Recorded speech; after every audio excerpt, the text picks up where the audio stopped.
Ladies and gentlemen, gentlemen and ladies, welcome to Game 2, Battle of the Connors. Connor Bedard is in Edmonton with his Chicago Blackhawks to take on Connor McDavid and the goalless Edmonton Oilers. Who gets the first Oilers goal this season? Do the Oilers pull out the win, or do the winless Chicago Blackhawks win in Edmonton? Now, if you haven't heard, now you heard. If you didn't know, now you know. Blackhawks haven't won. Oilers haven't won. Albeit the Oilers have only played one game. Chicago's played two. I don't know, folks. I like the Oilers' chances, if I'm being completely honest. Also going on right meow, Philadelphia is in Calgary. If you didn't know, the Calgary Flames are playing in Edmonton tomorrow night. Thus, Picard gets the start tonight. You heard it right. Calvin Picard is starting for the Edmonton Oilers tonight. Not shocked by it. I'm okay with it.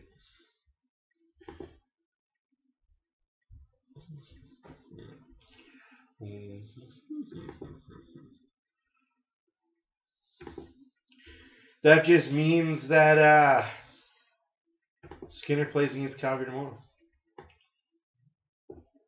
I'm okay with it. I am okay with it. Hopefully you guys have enjoyed the days off. Hopefully you're not too sour about the loss to the Winnipeg Jets. 6-0, but hey, we move on. We're all adults, right? We can all act like grown people.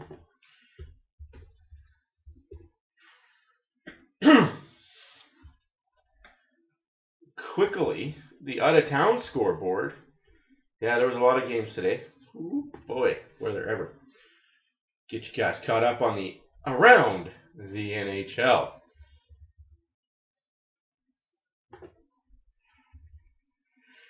First and foremost, the finals, because, hey, those are most important.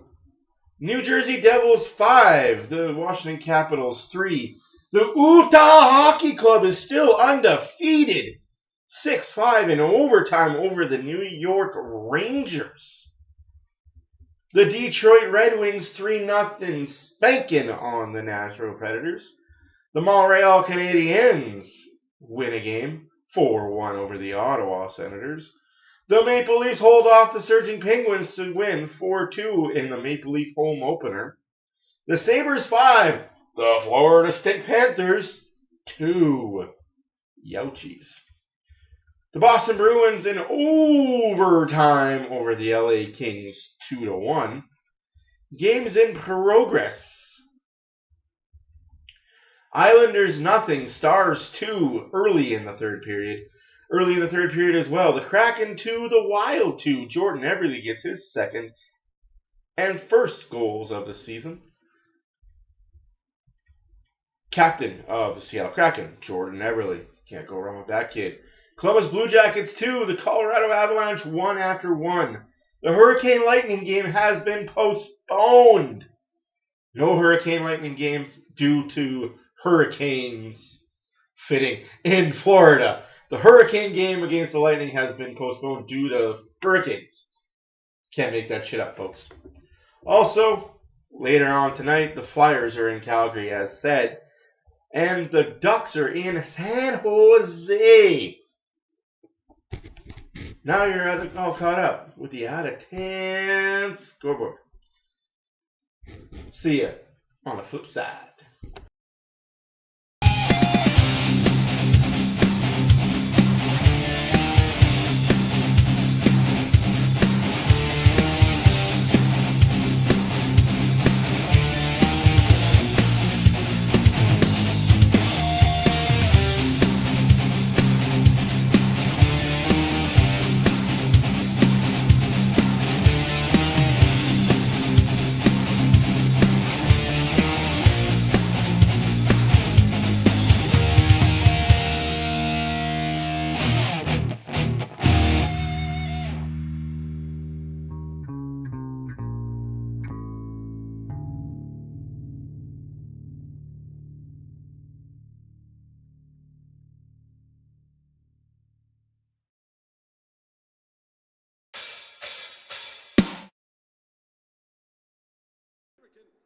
Canadian national anthem.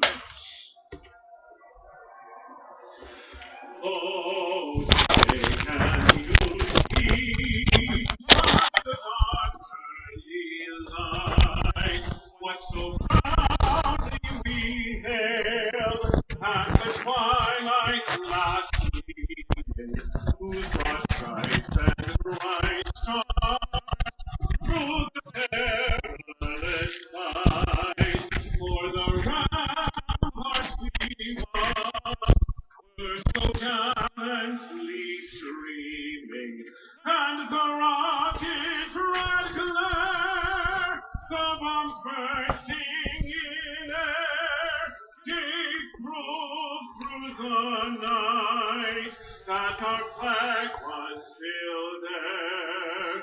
Oh, say does that star-spangled banner yet wave o'er the land of the free and the home of the brave?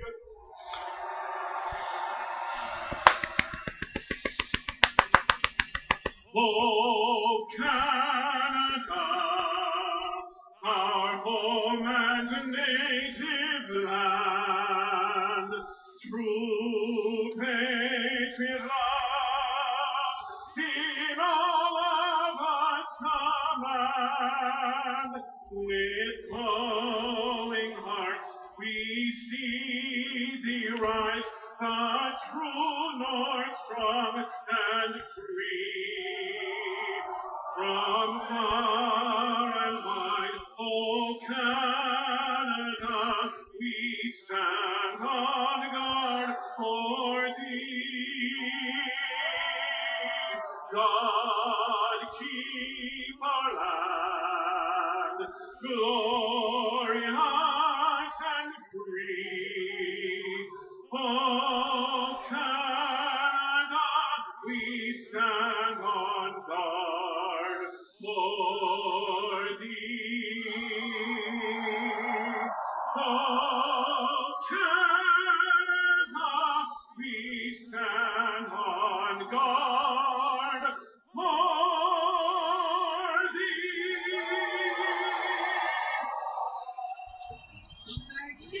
Hey, Tim, how are you? I'm doing good, can't complain. Life is good. I mean, I could, but who would listen? Who would care? Battle of the Connors tonight. Connor McDavid and Connor Bedard. Peter Mrazek is in net for the Chicago Blackhawks. I'm going to turn myself down. I'm pretty loud. Galvin Picard will get the nod tonight as the Oilers play tomorrow against the Calgary Flames. Ooh-wee. You know what? I want to see this light up tonight, Oilers. I want to see it light up.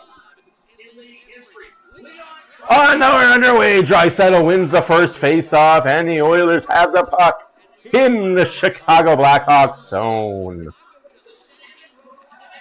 Is it better now? Am I a little quieter? Kept in. Bouchard to Ekholm. Down to Draisaitl. Draisaitl looking for Ekholm. Not finding him. It could have been a hook, but we won't be on the refs right now. We can't be that guy. We'll see. We'll see how this season goes. Oh, that's offside. And brought in. You're so funny. Leafs already lit it up. I wasn't down here. I didn't see it. Yeah. Pod Colson. Like that guy.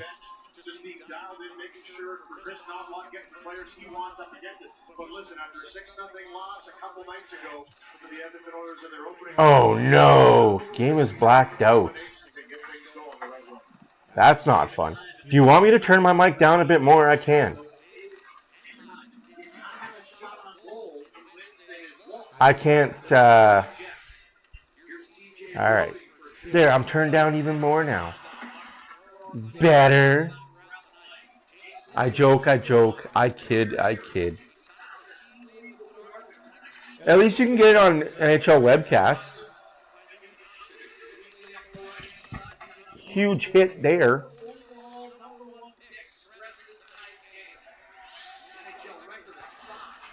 14:40 left to go in the first period. Shots are nada.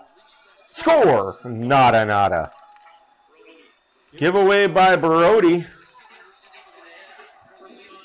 Draisaitl and Jeff Skinner. Jeff Skinner battling with Atamasiu.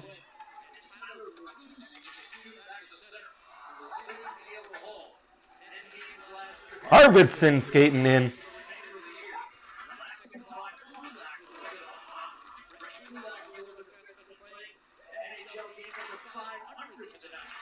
Game 500 for Brett Kulak tonight. Respect that, old man.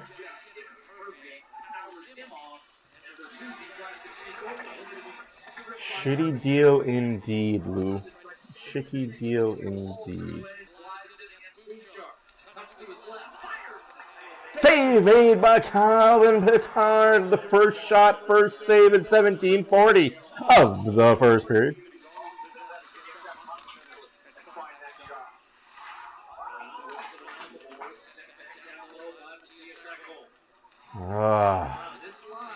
Connor Brown loses the puck to nobody and no thing. Good back check, though, by the Oilers forward. Looking up, here's Janmark going through the crease, but Mrazek's down, shaken up. He may have to have concussion protocol. Here comes...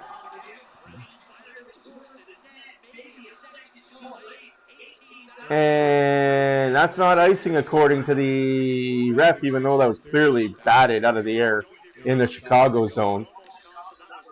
You're going to call that icing, but you didn't call the other one icing. Okay, you doobus. I agree with that, Lubo. I agree with that. Bouchard, Ekholm, and Podkolzin. They look pretty good. We need the better guys to be better, though.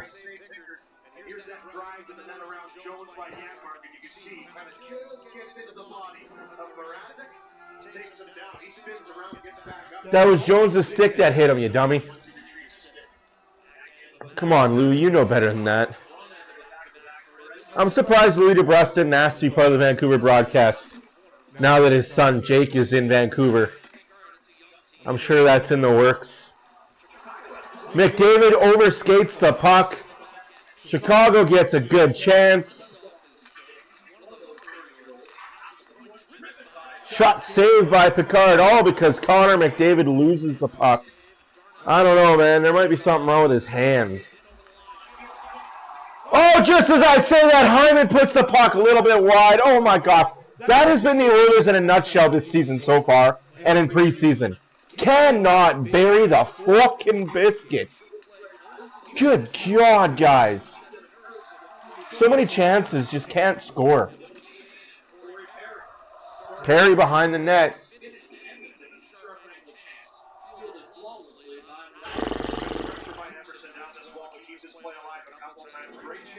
Like, I'm sorry, but we gotta bury this. This is a goal last year.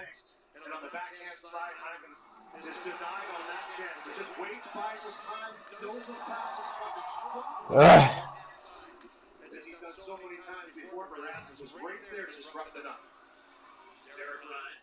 Was last year a fluke for Hyman? Let's go Oilers indeed. 15:40 left to go in the first period. Shots are 2-2. Score is nothing. Nobody asked you, Sports Interaction.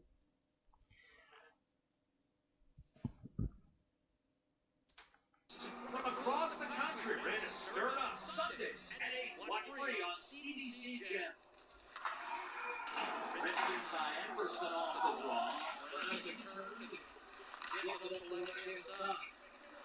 Peter Mrazek has won just 4 of his last 26 road starts. Last year, he played with a save percentage of 88 on the road, 9.5 at home. And again, typical of a team that struggled to do anything on the road. At one point last year, losing 22 straight on the road. Now, one thing Luke Rich is talking about, too, is that's the difficulty when your team trying to find your way is on the road. You don't have last change. But he trusts the players to go out there and battle through it. That's how you learn. That's how you grow. And that's what he expects of this team this year. Go out there and do what you can do. We can't always get the matchups we want. We'll go out there and play. Donovan coming off his worst year since 1955. Part of that, Louis, and it's always, you look at the teams in the southern part of the state, the teams who's played a huge factor. To the Jets to give him a try. Last game, Spring Arvidsson locates his good friend Ekholm across the Bouchard. The team is in Nashville for a number of years, of course. Some of them and they would redirect Arvidsson. Ekholm tries to keep it down low. TJ Rose came over. Then locates Vlasic. Skinner on him, so he has to reverse back up the road. That's going to be called off by Brasso. And Edmonton never given that. 14:09 left to go. So important to keep that play alive just like that.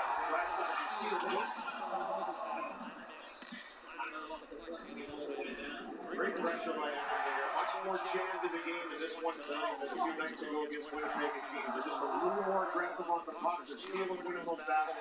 And that third opportunity is the right side. A couple of point blank goals the other night against Alberta. Look at the foil. I think it's fun. Second entry. Well done that time to keep it alive. It's his third line of the Oilers. Jesus, they're all over them though. Which he did. And Ring wide to Connor Brown. Front pass Marnie Nurse. Go drag and Stall. That's amazing. And then play on the corner for Joey Anderson. I agree, Lubo. I agree. Should have signed the deal. Nurse shot blocked in front. We got 12:58 left to go. Oilers are all over Chicago early. Still no goals. Nothing to write home about.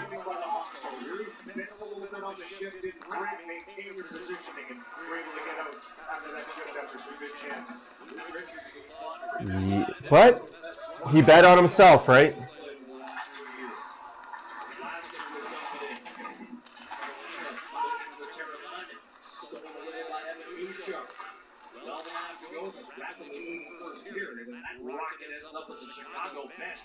The Oilers having registered 4 of the game's first 6 shots on net. Plenty of action around. Also, if you guys haven't heard, there has been a few injuries already sustained in this early season. San Jose superstar McElhinney might be out for 3 weeks after starting his season off with a goal and an assist in the first game. He was injured late in that game. Rough affair.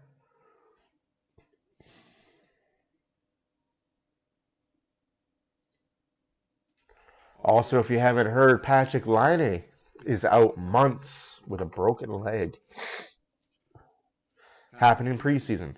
You can't make that stuff up, folks.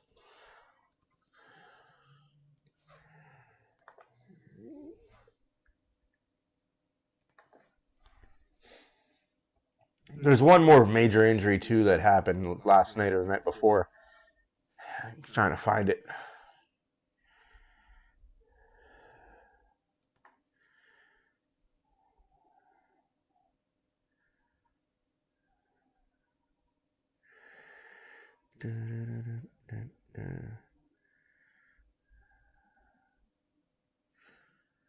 Jonathan Duran is day-to-day. That was the other one that was ouchie.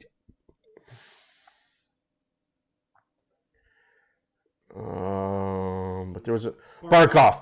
On Alexander Barkov, his lower body, he's also day-to-day, but I'm hearing could be a month before he comes back. Ouchies.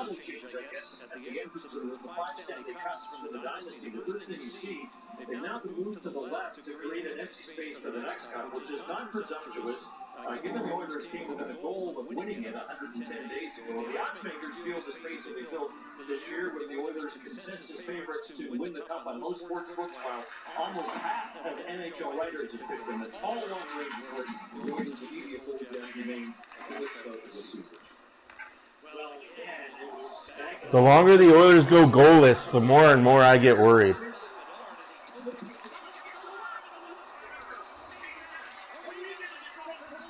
Oh my goodness.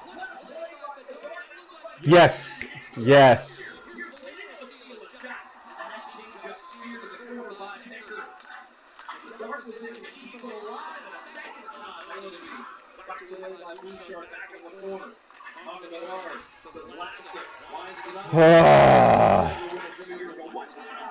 Glove save by Picard. My goodness gracious. Absolutely nice little pickpocket here on the line. Jams this puck right up to Bedard's feet. Typically, he wants to wind up to that wicked wrist, we saw it last year in the first game. But one-handed going down, threads that back through, and then this line just continues to battle in the offensive zone. And great chances, a one-timer created right there. The last chance by Tara Vine, handled by Pickard with a couple great saves on that shift. Now, Louis, was that in your arsenal? Going down and then still able to spin and deliver a one-hand pass to two guys? Certainly I would try. I'm not saying I would do it, but I would try. This is a clear by Kulak off the draw, right-hand side. Arvidsson indicated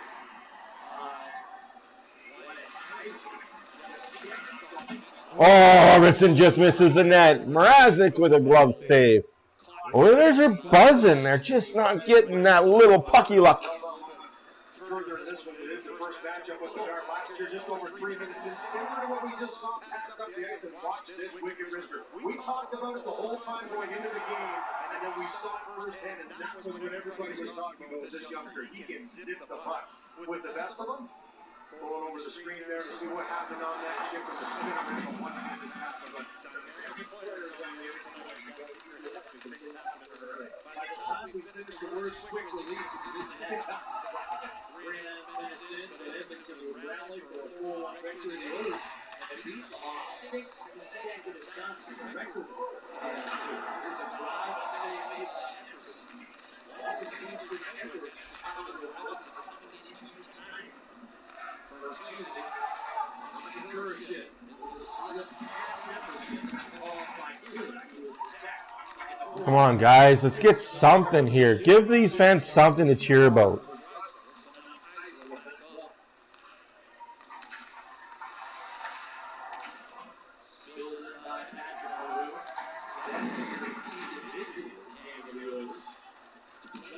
Ten and a half left to go in the first. Nothing is the score.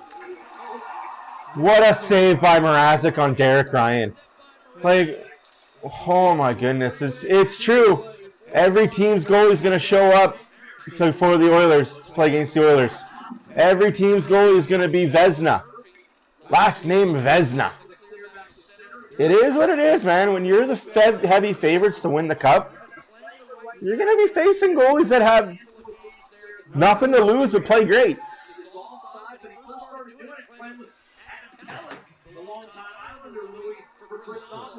Chris Nabla.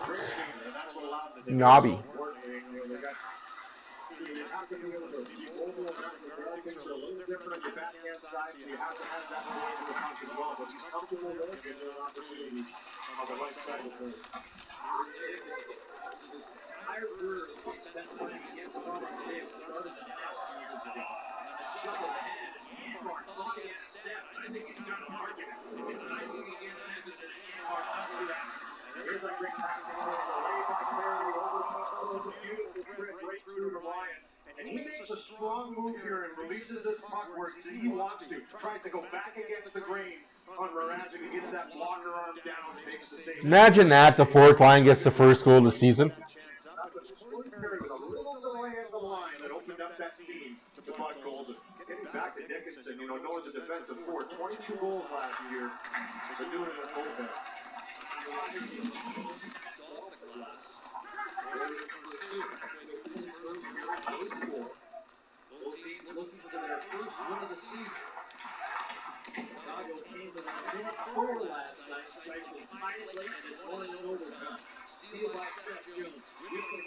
Offside.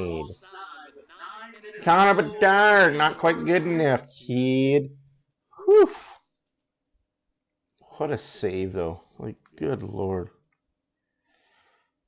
Hey, how's it going, Northern? It is going good. Hopefully the Oilers score a goal. You know, I'm just wanting a goal. I don't care if we win right now. I just want a goal. And then I'll move the goalpost to get another goal. And then I'll move the goalpost to get the win. But for right now, my goalposts are here. I want a goal. And then I'll move it to get this. And then we'll move it to get this. You know what I mean? We're going to move the goalposts. But first and foremost, I want a goal. I'm going to speak it into existence. Connor McDavid's going to get a breakaway. He's going to go top shelf. And we're going to celebrate like Wednesday night never happened. It is Saturday night, folks. Oilers play again tomorrow night at 6 o'clock against the Calgary Flames. I will be here, smiling as always.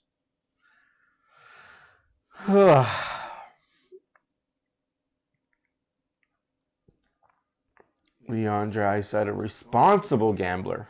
Oh yeah, is he really? He's never gambled a day in his life. He's got a Walmart hockey stick. That's hilarious. He's got a Walmart hockey stick bouncing a ball. Like, Jesus. That would be good too.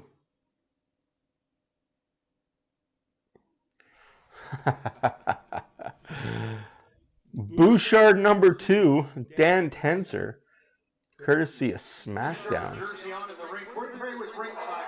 And as he's there, you're going to see Kevin Owens say, hey, grab this guy. That's Austin Theory. And he gives him a pretty good beat down. Gets the high five. Thank you very much. Just like Fortenberry to be in the mix of things, right? But going back a little bit in that story, I guess Austin Theory walked in with a vacuum good shot forward of after Jersey on. He was public enemy number 1 as soon as he did that in order.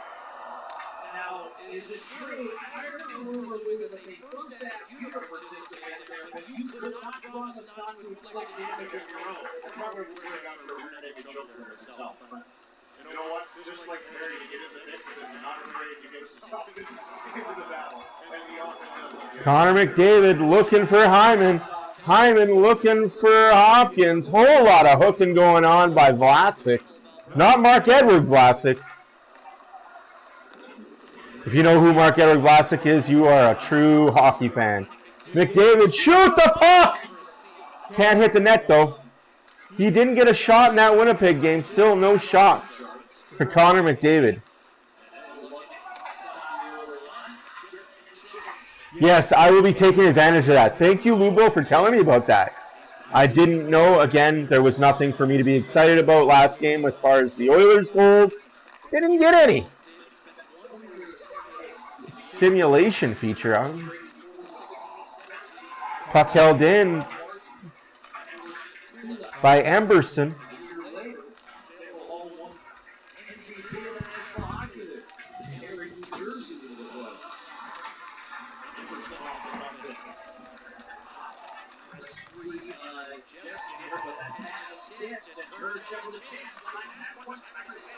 Save made by Kanapaka. With 7:01 to play in this first period. The Fifth Estate returns for its 50th season. Don't miss the season premiere as the team investigates a town overrun with crime. Watch free on CBC Channel.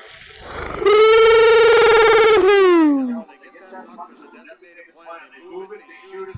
Nice fake by Kurashev finds Hall. That didn't get all the one time. You can see Pickett was already in the Oh, excuse me.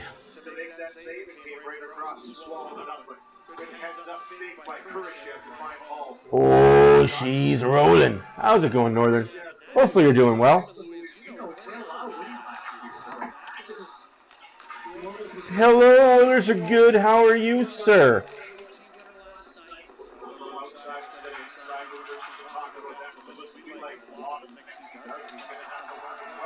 And that's a great situation and an opportunity for him to gain some experience in that type of situation.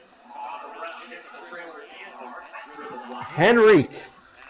to Brown, Janmark, Nurse, defense.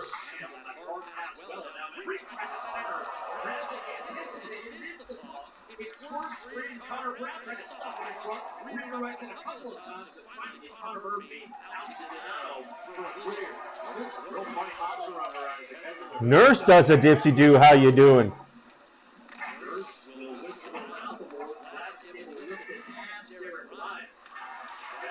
6.5 minutes left to go in the first period.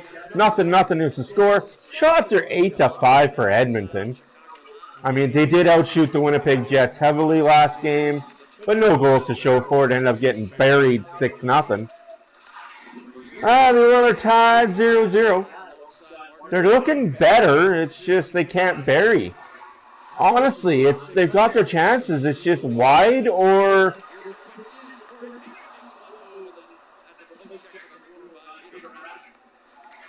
Mrazek's making really good saves.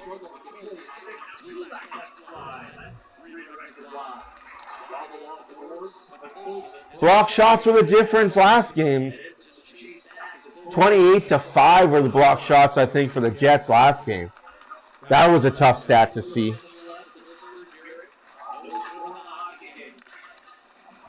Those would be amazing to do. Yeah. He's a good regular season goalie to have. He plays 95% of the Jets games.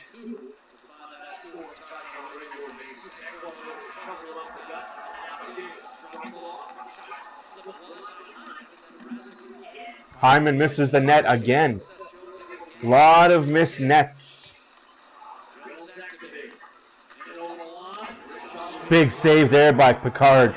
Here's McDavid with speed. He's got Hyman, and he loses the puck at the fucking blue line. What is wrong with this fucking ice in Edmonton? That's a 2-on-1 all day, every day, and then the puck just dies at the fucking blue line. Like the Zamboni driver just spilled water. Just built a bucket of water there. Get the ice crew out there, scrape the ice better. Fuck me. Yes, happy Thanksgiving to everybody. It is Thanksgiving weekend. We're having ham tomorrow. So I might be in a ham coma come 6 o'clock, but hey, I'll be here. Hey, Renegade. That's exactly what elite goalies are, hot and cold. Are we really remaking another frickin' movie? Of course we are. Of course we are. We couldn't just let Wizard of Oz be Wizard of Oz.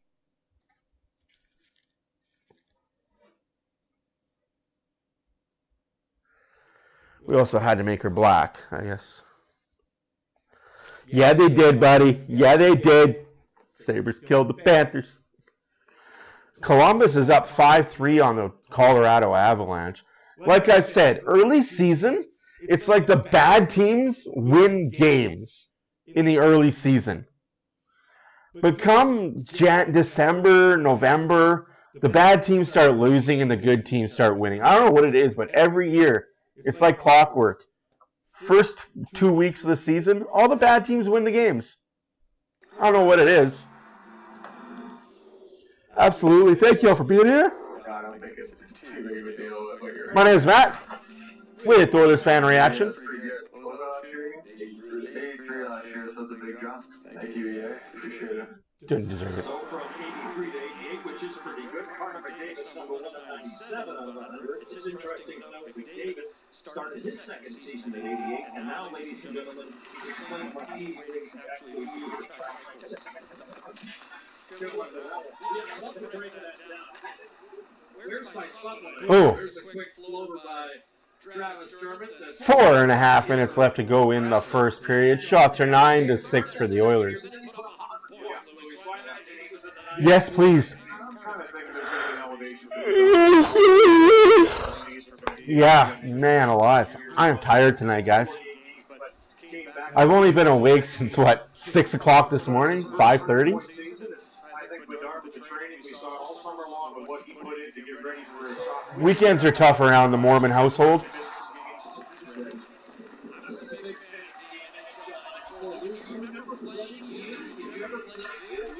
I don't, honestly. I never. Yeah, well, if he looks good in Toronto Blue, which two players are they losing? Matthews and Marner? Matthews and Nylander? Matthews and Tavares? Matthews and Riley? Like,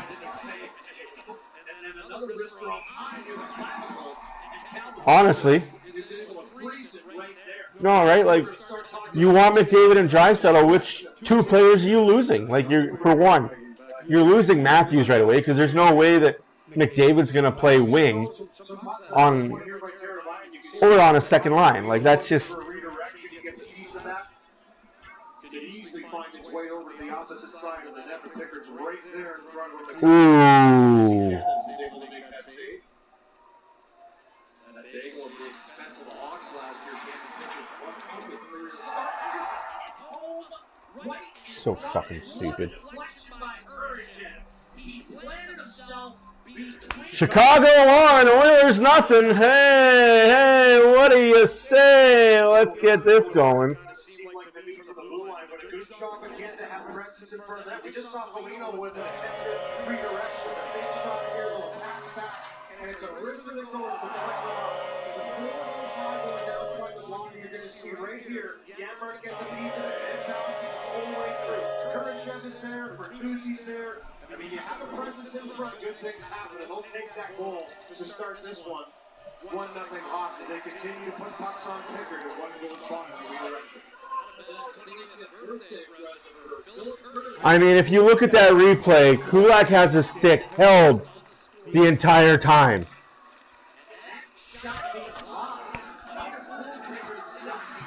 Oh, I don't get it. The Oilers, I don't know. It is what it is. It's 1-0 Chicago. 3:44 left in the first. 9-9 of the shots. Oh, this team for the first 10 games is going to give me an aneurysm. Both Oiler forwards up on each other. A big chunk of it is stopped by Janmark, and it just starts to roll and bounce. And you can see Kurashev and Bertuzzi at the same time. Kurashev holding Kulak's stick. I wonder why Kulak couldn't play it.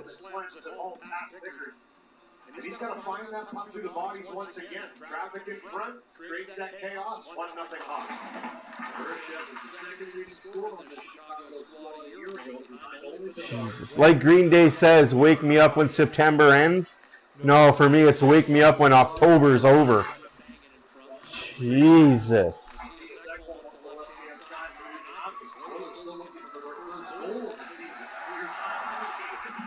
McDavid shot, misses the side of the net. We are just that team right now.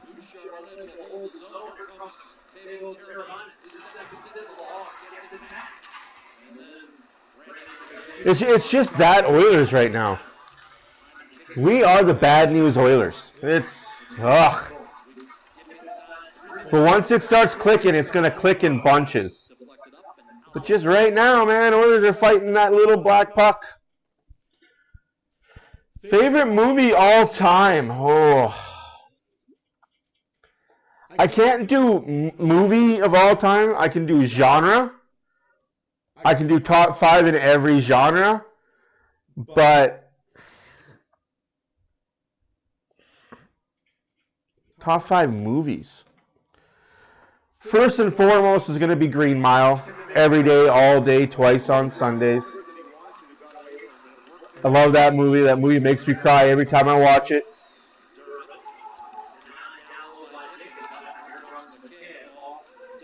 Love the Green Mile. Not a fan of Tom Hanks. I think that guy's an idiot and should never act, but that's just me.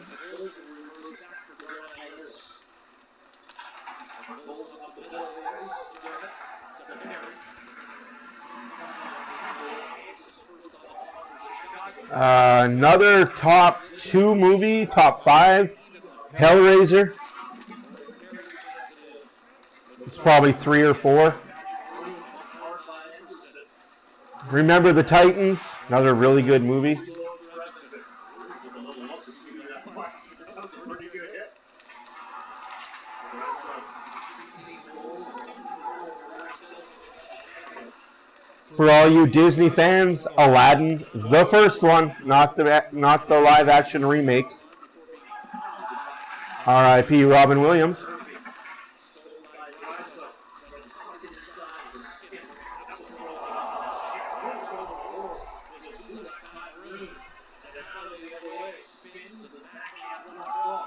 One and a half minutes left to go.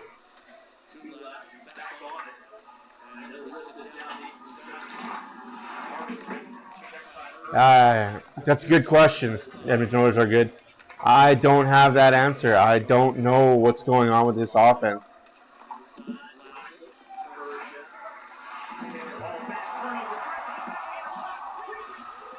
That's in the net, no!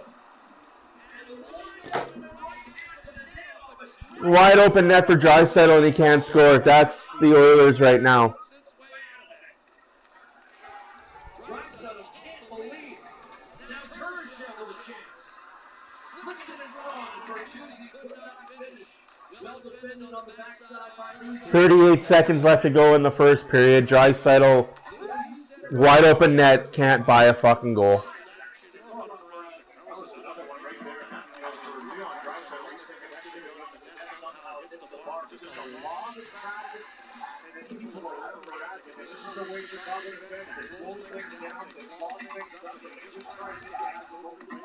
$15 seconds left to go in the first period. 1-0 Chicago.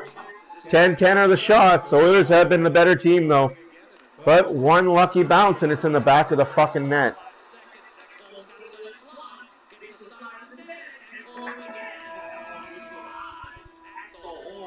1-0 Chicago. Sorry for yelling, but holy fucking Christ. This team can't even score against Mrazek. Maroon is a little bit of a late hit, but we'll let it slide because, hey, it is what it is. Just freaking can't buy a goal. Oilers can't buy a goal, man. I'm not mad. I know it'll come. I know it'll come. It's just when. When will it come? You know what I mean? Like when? I know the offense is good. I know the offense is going to score. But when? Like, that's 4 periods of being shut out.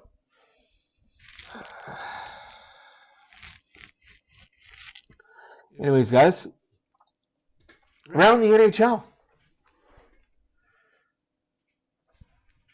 You know what? I have that picture made, by the way. I do have that picture made of around the NHL. I'm going to put it up right now.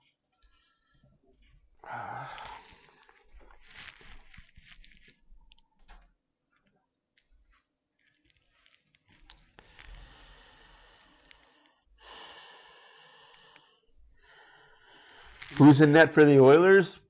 Picard. Who's in net for Chicago? Mrazek. The Oilers play tomorrow on Sunday.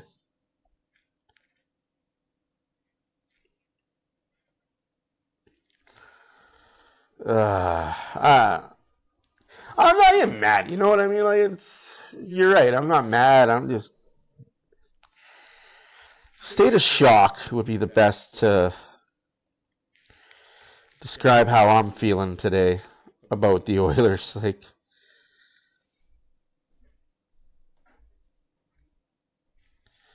did I delete that picture? Tabernacle, I might have.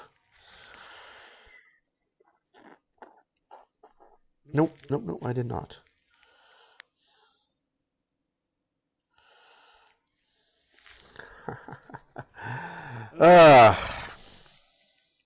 Sorry, guys. I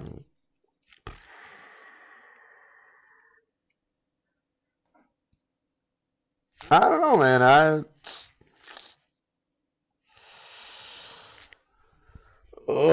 want to say that the Oilers are better than this, but at the same time, I don't know what to feel. You know what I mean? Like,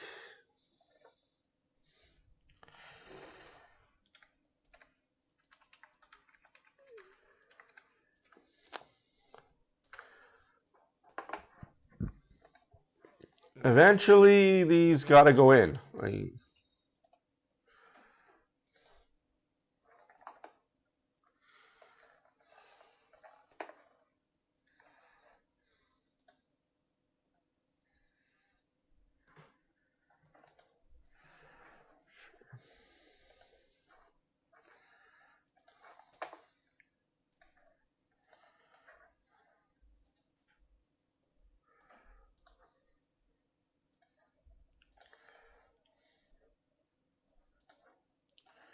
You know, like eventually goals got to start finding their way into back of the net. It's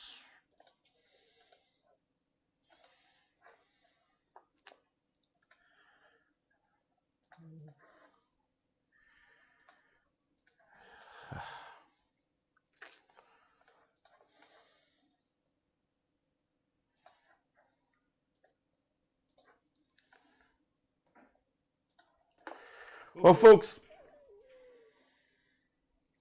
around the NHL, total of 14 games on the schedule tonight. We'll start with ones that are dones because, you know, those are important.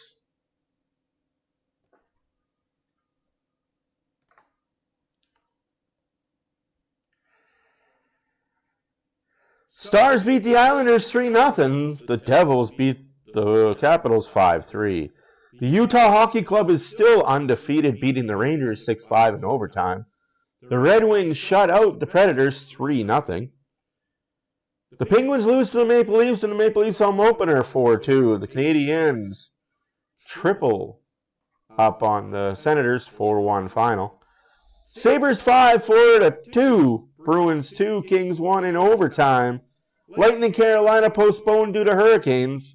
In the first intermission, Ducks 0, Sharks 0. In the first intermission, Oilers 0, Chicago 1.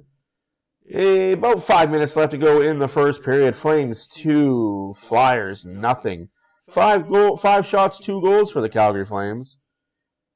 Late in the second period, Blue Jackets 5, Avalanche 3.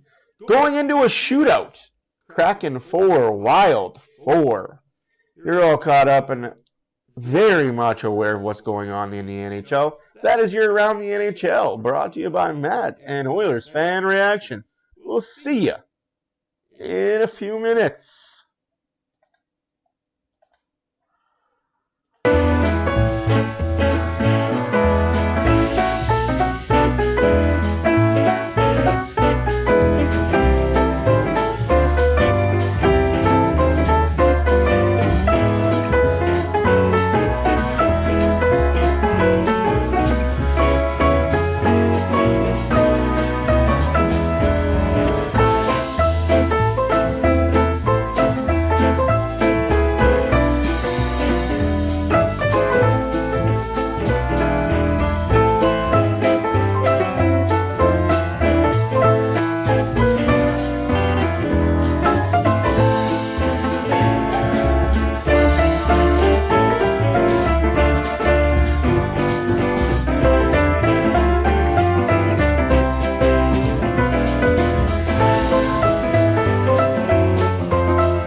Ladies and gentlemen, gentlemen and ladies, you know what? I just did this ice simulation that Lubo was talking about.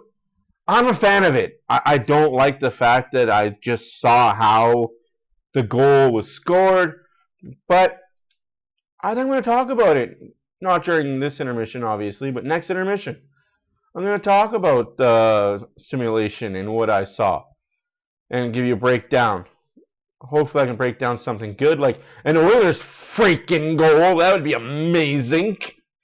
Anyway, shots are 10-9 for the Chicago Blackhawks. 1-0 is the score for Chicago Blackhawks. After one, that is 4 full periods of shutout hockey for the Edmonton Oilers. Not fucking good enough. Let's get this shit changed. 1-0 Chicago, Philip Kurashev, a birthday goal. Yes, rest in peace, Michael Duncan. Thus far,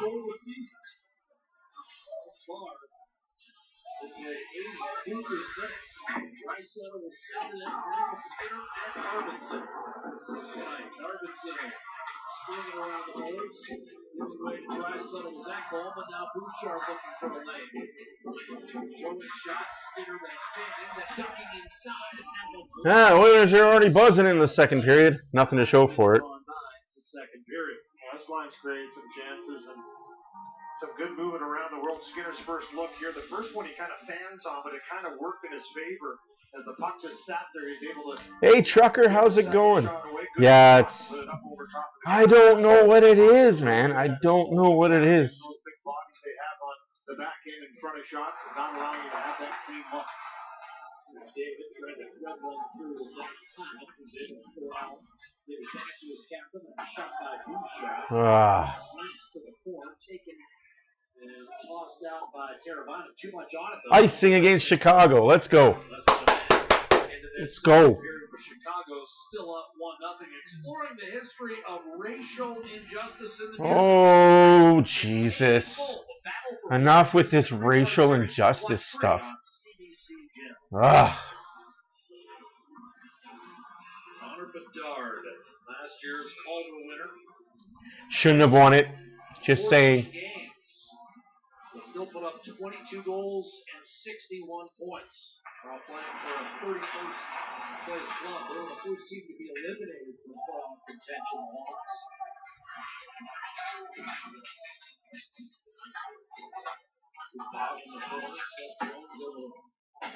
Win it from Henry, but ultimately that flipped off. Oh, yeah, I'm sure you are in Colorado. How is that weather? It's actually pretty warm in Alberta, too. Very seasonally warm. The history of 60 years to win the Calder Trophy, and he was the last one to do it. Then Aaron and Kane, obviously some extremely talented players still in the league that have departed from Chicago, and now it's a new generation with the first overall pick, Connor Bedard, lead the way. But none of those guys had more points as a teenager for the Hawks than a certain colleague of ours, Lou. Eddie Olchuk, yeah. Hometown kid. Oh, that's beautiful. Racked up as a lead, too.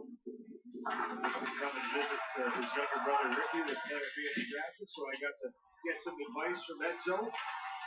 Coming up through the Here comes Hyman. He's got numbers. Look out, cook out. Read out by number 72. There's a hold. No call. I'm just saying, like, you ticky-tacky bullshit gets called against the Oilers all the time. When he's down in American hockey a couple of years ago, that's exactly what they did to him in every situation possible to get him ready for his first full season last year.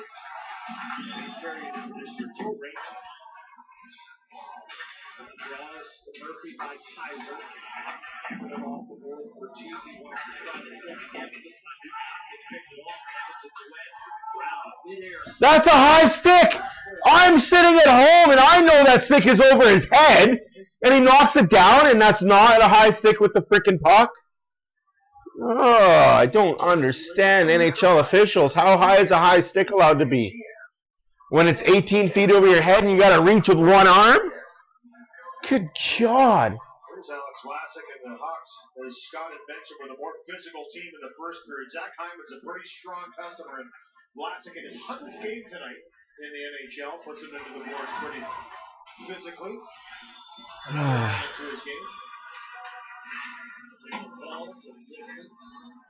Murphy was sitting down low, picked up with ease by Hall, surveying issue. One time for Murphy, save Picker. Didn't know where the rebound was for a moment. Come on, Oilers, get one here. 17-13 left in the second period. You call the penalty. You know what those are. Okay. Comes early in the second period, and we'll put the Oilers power play coming up. Better freaking score. Ineptitude and epitute. 11-9 with shots to Chicago Blackhawks. 1-0 is the score for the Chicago Blackhawks. Hook. Not a whole lot, but it's enough into the body here with the one hand. As you get it up into the hand, that's the reason it was called. It went down relatively easy, I felt. On that shut up, Louis. Relatively easy.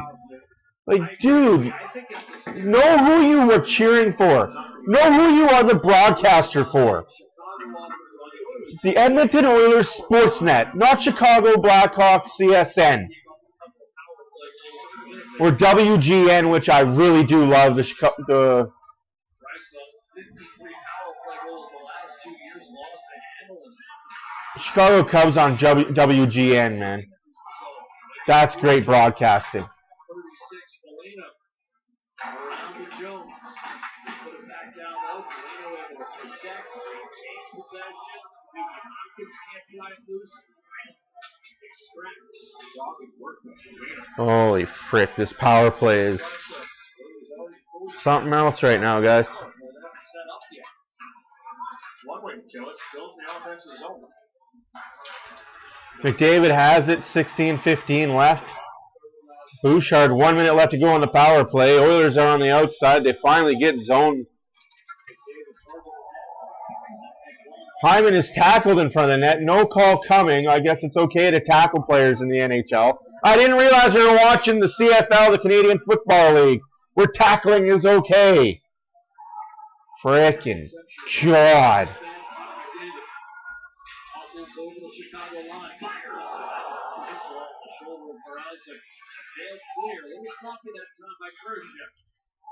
Might live to pay for that one. Nurse trying to float one toward Perry. He's taking back and they're going to Martinez. Bouchard looking the line. No call on that either. Perry gets tripped. No call on the play. Hyman gets tackled.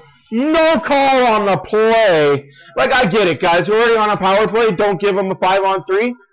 Well, don't do the infraction.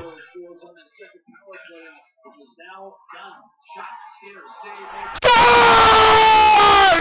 Corey Perry! 1-1 in Edmonton!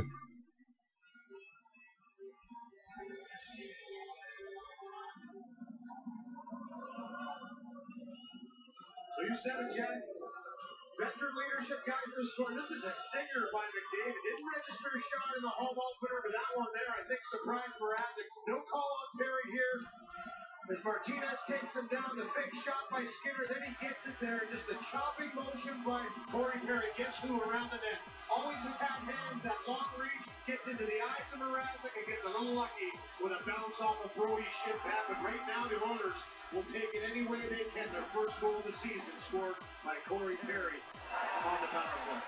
Just declared his 22nd training camp. It is 39. So Skinner and Ekholm. Skinner's first point. Ekholm, Skinner with the assist. Corey Perry with the goal. Here they come again. Shot save. I'm just saying, like, Oilers get one.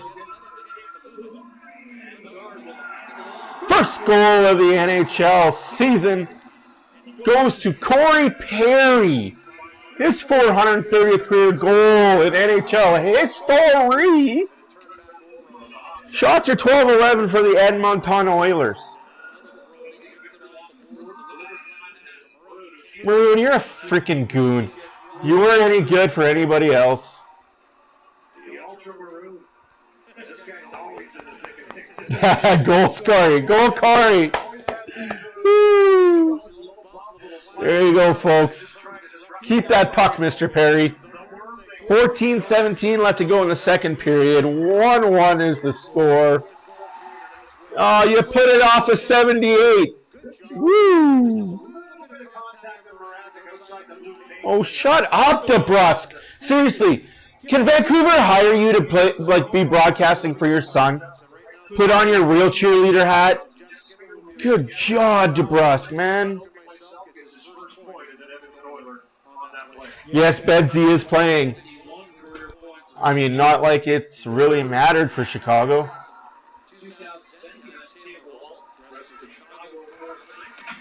They bolstered their lineup, but they're still going to be a bottom 25 team again this year.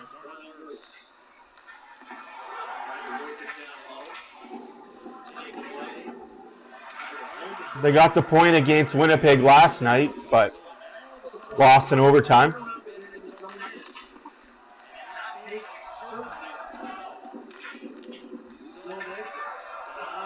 He's had his looks. But, again, he's on a line with Nick Foligno. Not really sure how many looks you can get when you're on a line with a 30-something-year-old slow guy.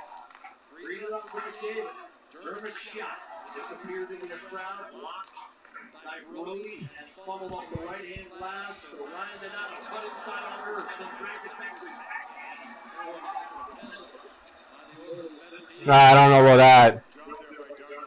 I think Patrick Kane is a one-of-a-kind hockey player. He's a special hockey player, Patrick Kane. I think Bedard's going to be the next Connor Bedard.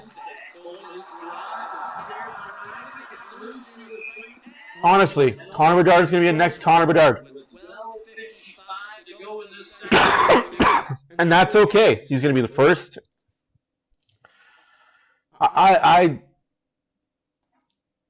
I love Patrick Kane. I know a lot of people don't like him because he's a showboat and all that, but I loved him. I loved him on Chicago.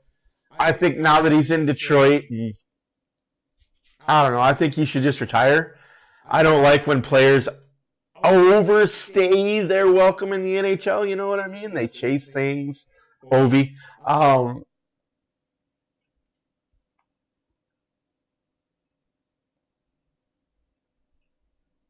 Oh no, I think he'll be. I think Connor Bedard will be okay, and he'll be a good player. He's not going to be up there with the McDavids, the Matthews, the McKinnons, the McCarrs, but he'll be in that tier below, right?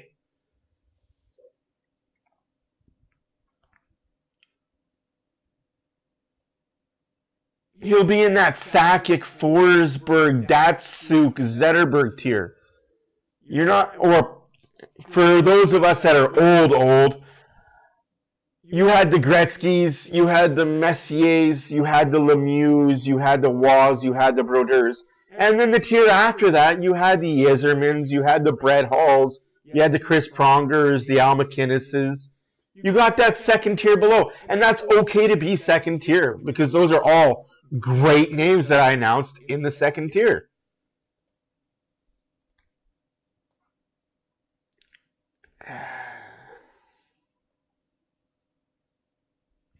He's loyal. He's loyal to Washington. So I'll give him that. But I think he should I think he should try this year. If he doesn't get it this year, I think you just got to retire, dude. Because then you're just going to be Yager out there. And again, Yager, another second tier.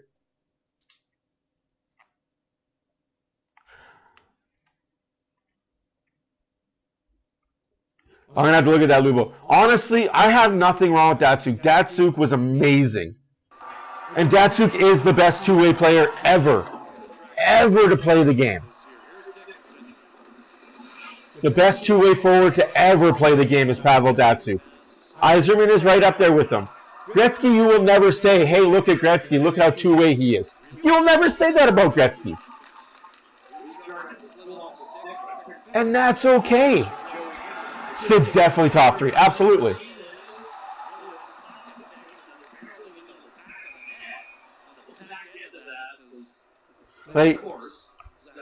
Sid's better than Ovi. Ovi's a better pure goal scorer, but all-around player, Sid's better. Just like Matthews is a better all-around goal scorer than McDavid.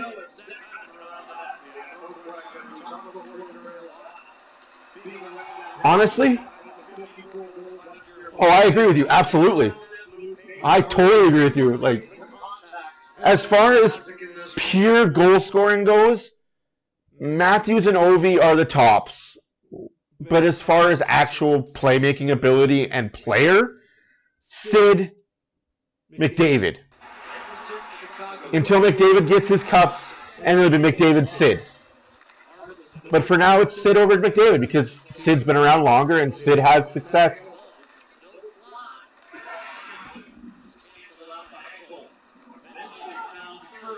I also don't think if you're in the Hall of Fame and you don't have a cup, you don't belong in the Hall of Fame. It's not Hall of Average, not Hall of Good. And that's for every sport. I don't like the fact that a lot of these MLB players are in the Hall of Fame with no championship rings.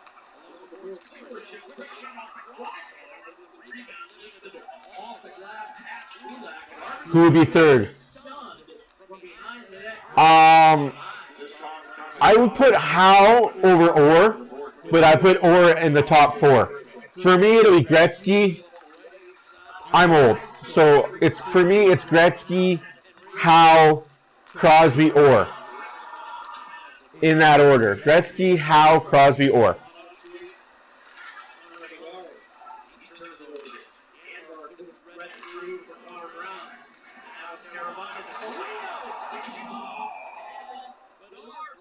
He's getting 3 cups. He's only 27. What do you mean he's 29? He's only 27. He just turned 27. He's young. He's going to get 3. In the next 4 or 5 years, he'll get 3. But you can't do that, though. Sid, okay. I'm going to be the dick right now. That's a cross-check from behind, not called. I'll be a dick right now because I kind of know a lot of the ins and outs of the Pittsburgh Penguins back in the early 2000s. That's not a penalty. He slipped on his own. That's not a penalty. He slipped on. They're calling that a penalty? Oh, for fuck. Bedard, you're in that one. I'll tell you the story. I'll tell you the story after.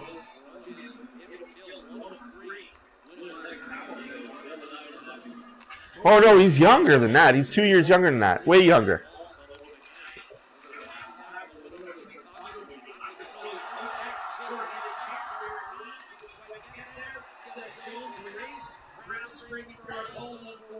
You give that call to Bedard, but you won't give that call to Derek Ryan. Interesting. Oh, no, he's only 27. He's younger, way younger. Yeah. Hawkins just turned 30.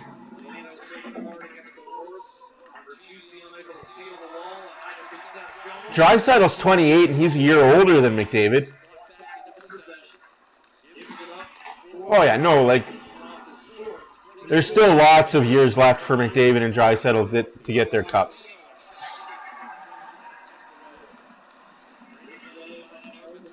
But no, I do understand what you're saying. Crosby got his when he was 21.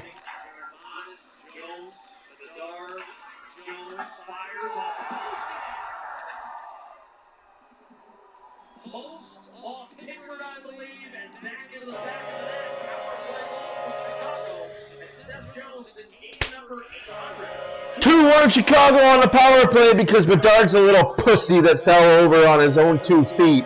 Ref called a penalty. Nothing was there.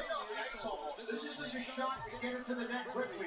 And you're going to see him use the screen of the forward Henry coming out to try and block this, and he puts it right through him. Just a quick little back pedal and bang. And it finds its way to the back of the net. Really hard. There was a lot on this shot by Jones.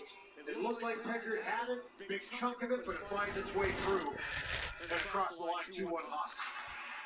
So can the Oilers get a chintzy call like that if McDavid falls over on his own 2 feet and crashes in the boards? Probably not, but hey, one can hope. 9:27 left in the second period, 2-1 Chicago. Oh, McDavid was too strong. He knocked over somebody. keep a line there, but he got a lot on it.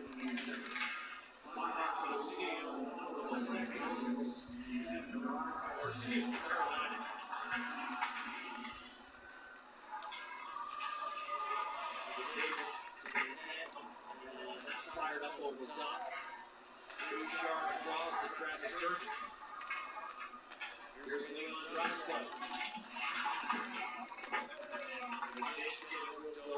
Draisaitl. David gets hooked in the hands.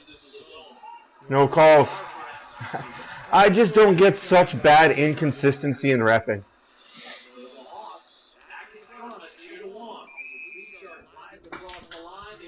They're consistently freaking bad, these refs. I gotta give you that.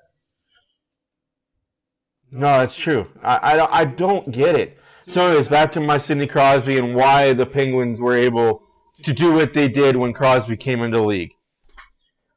Mario Lemieux was hemorrhaging money to the Pittsburgh Penguins when he owned the Penguins. In the 90s, when he was still playing, he was thinking about becoming an owner. So he bought the Penguins. And he went to Gary, and I'm going to say in 2000, whenever Crosby was about to be drafted, a year before Crosby was drafted. And he told Gary point blank, something needs to change or the team is leaving Pittsburgh. Going blank. There's different rumors of where it was going, but something needs to change or the Penguins are leaving Pittsburgh. Coincidentally, what do? They draft Letang first overall. Yeah, I know. It was before Crosby was drafted. They got Letang. They got Marc-Andre Fleury first overall. They got Malkin third overall. They could have got Ovi first, but they knew Crosby was coming, and it would have looked a little suspicious if they had Ovi and Crosby on the same team with Letang, with Fleury. So within the next 5 years, they got 5 first and second overall picks. What are you going to do with that franchise team? Just saying. People could say the same thing about the Oilers, but there was no Crosby when Hall was drafted and Eberle was drafted third overall and Hopkins was drafted. They're not, no offense to them, but they're not Crosby. No, absolutely, what a team that would have been. Instead, they got Malkin instead of Ovechkin. I'm just saying.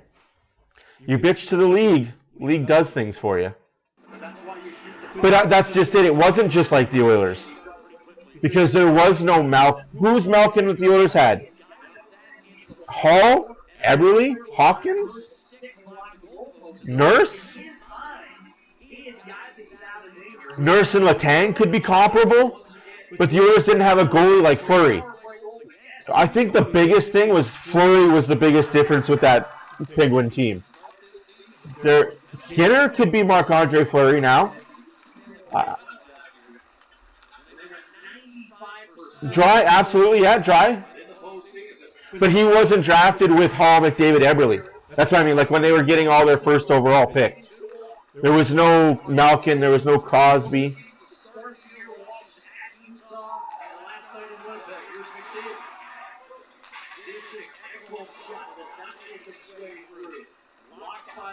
Seven and a half minutes left to go in the second period. 2-1 Chicago. He's a backup now, but when he first started, McFlurry was an 82-game starter. Minnesota has ruined Fleury, to be honest with you. Let him get traded to an NHL, to a cup contender this year. My humble opinion, if Minnesota is out of the playoffs, trade him to a contender.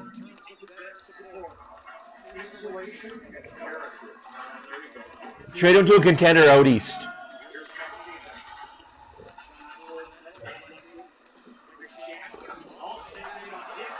So I guess that's okay now. If the puck is there, kick the puck away from the goalie.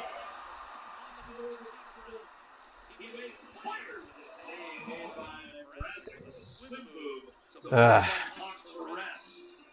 7 minutes left to go in the second period. Shots, 20-14 for the Oilers. Goals, 2-1 for Chicago.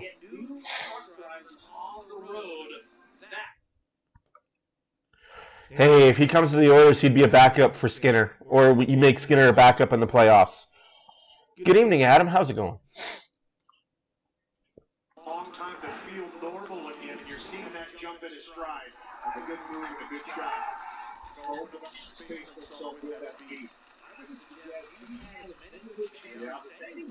5-year penalties for Chris Knobloch. You talked about the 3 tips when he gets the way Big Tips in the opening night game. Any one of those had a chance after redirection in front of the net to potentially go in. Just didn't find his cap hit is actually pretty good. I think he's making league minimum this year to play backup in Minnesota. Let me look that up before you attack me for being an idiot. Let me look that up. Perhaps sensing an opportunity here. McDavid will climb over the boards for an even strength shift with Arvidsson and Draisaitl. No, I like Skinner as this goalie. I see a lot of Grant Fuhrer for Skinner. I honestly do. I like. Bedard was dash 44 last year for an admittedly poor Chicago defense. 1 year, $2.5 million for Skinner for Fleury right now. That's easy money to move out and bring in. If you have Minnesota eat half that, that's easy money.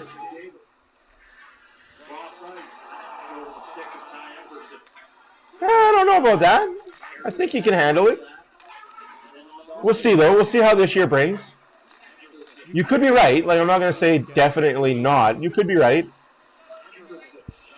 Shot blocked by Arvidsson.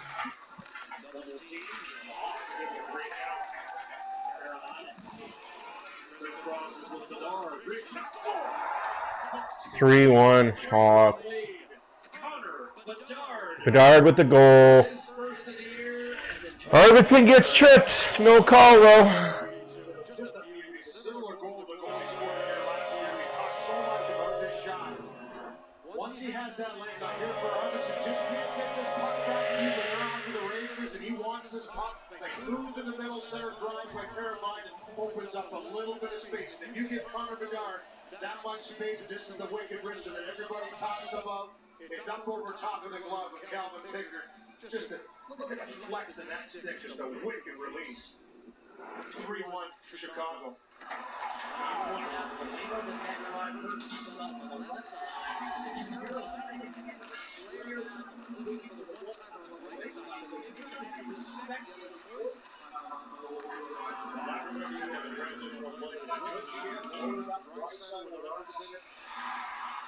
And then McDavid, and they were in the offensive zone, the D's were activating. Emerson was down in there a few times, and one puck and doesn't get deep in that runs it in around the races. 3-on-2, and executing purpose.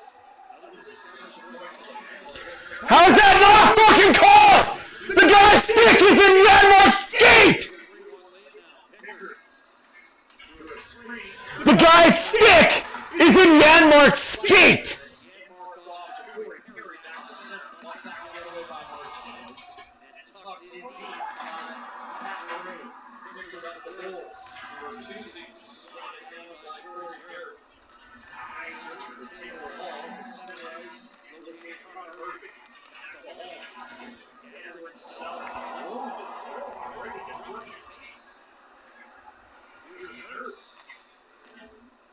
Tomorrow's football Sunday. That was Skid Farm for Sonata. Exactly like that. What's my Hawks feeling their oats a little bit right now, playing with confidence for Tuesday to Murphy. Their first win in 3 years. And Culver here to McDavid, and now we get out against the Canvas right. These shoots are back to rebound, it's Saturday. Floats up top. Sends it across, too sharp, back to McDavid. Now Sharp's time on the 4-1 full forward the net. And then Chicago. McDavid gets tackled in front of the net. To Joey Anderson. And it's dumped behind the Edmonton defense. Less than 40 to nothing. Coming McDavid got tackled in front of the net of Chicago, and there's no call. Funny hop and a bad one for Edmonton. Good forecheck by Anderson to get there. And that puck bounced right out to the slot.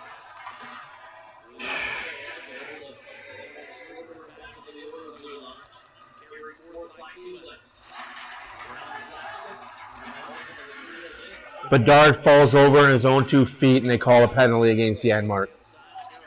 There's a stick in Janmark's legs. He gets pitchforked to the ground. There's no call.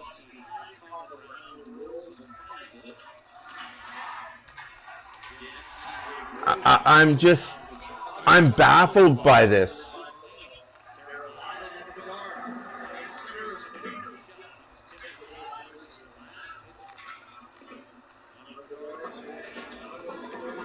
We got 3 minutes left to go in the second period. 3-1 Chicago.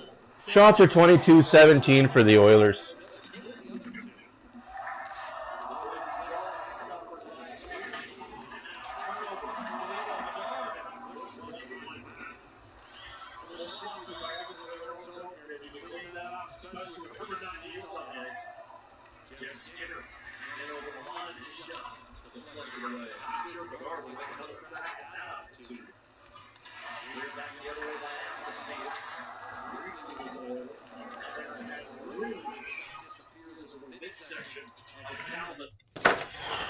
Oilers need to play fucking better.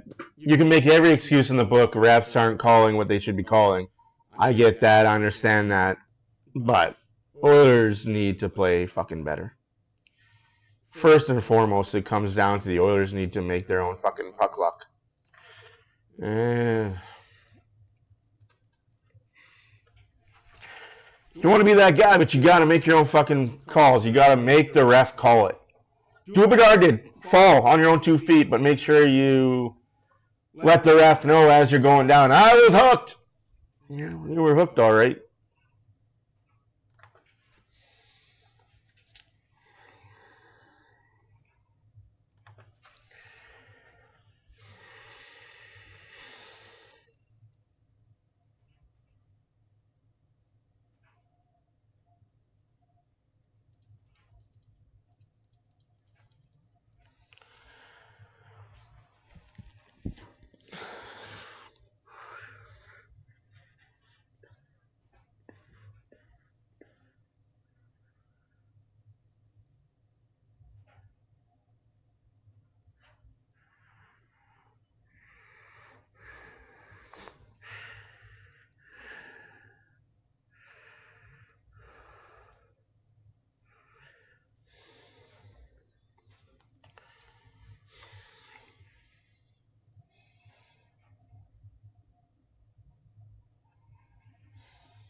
On the net.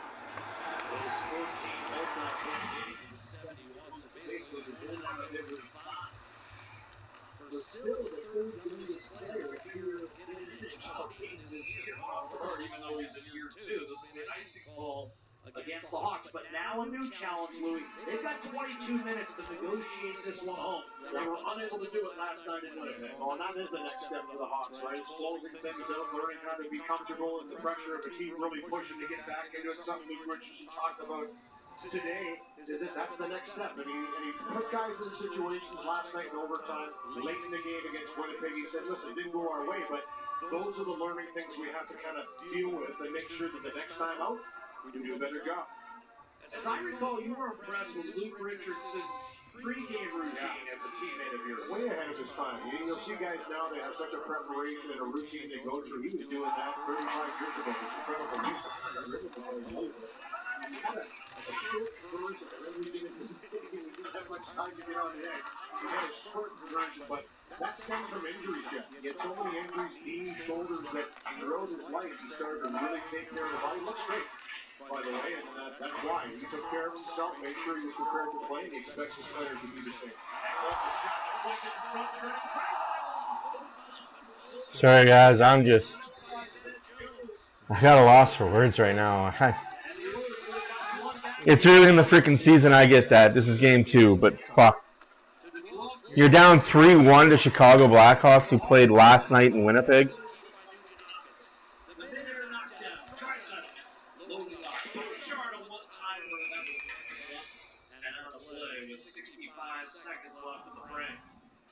Yeah, good pressure here. A little emergency show at the end of this period, as you mentioned. Just a good keep it, and this is important. Little shot into the line. This one doesn't go good. Poke check by Mrazek, but a quick little spin pass by Draisaitl. The puck holds it.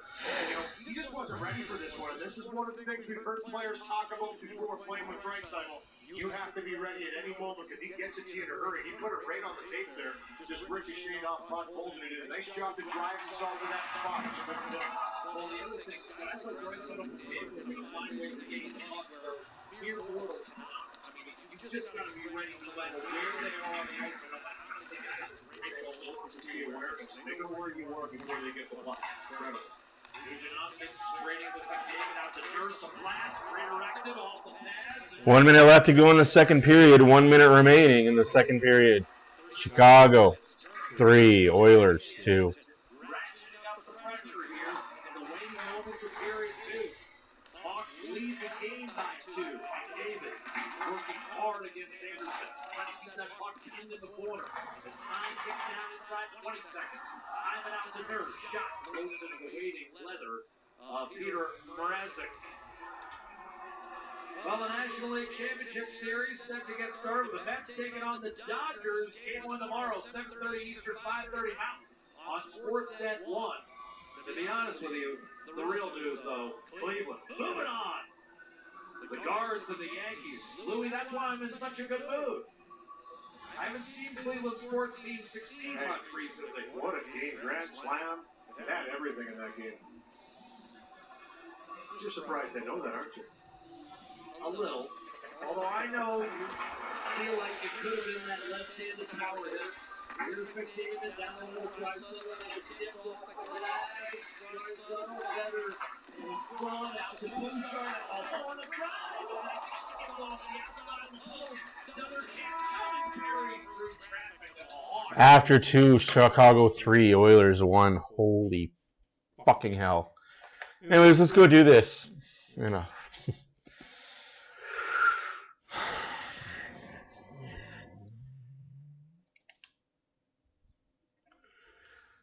First goal by Philip Karvashev. Let's do the game simulation here.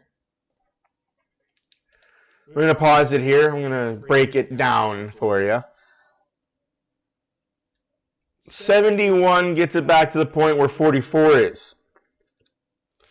Now, right now, Oilers are in good position. I mean, there's 4 of them on one side of the ice. Janmark is covering 5. So Janmark right now is in the slot covering number 5. I think that's Murphy. Now, that's good. That's kind of what you want, right? Now, let's play a little bit. Pause it there. Now, Janmark is still in good position. Right here, Brown and Henrique right here are mixed up together. So, obviously, Henrique is the centerman. So, he should have stayed down low and had Brown come up to 44. I wish I could like draw better, like do drawings and stuff for you guys. We'll play it just like that. That's exactly what should have happened. That's exactly what happened. Now, we're still good here. 23 is by himself, but we can have 49 or 27 come over to catch. Yeah, Mark's still watching 5. Let's see what 5 can do. And that's where we get combuggled here. Janmark and Henrique take one guy. They both go out to block the shot. Shouldn't do that. Shot gets through. Again, if you see the replay, you can see 23 is holding Kulak's stick and has a good hold on his stick. And I'm not just talking I'm going to flimsy hold it. I mean, I'm holding your stick and you're not doing anything. Well, my stick is free. Thus, he scores the goal, and bang, it's in the back of the net, 1-0 Chicago.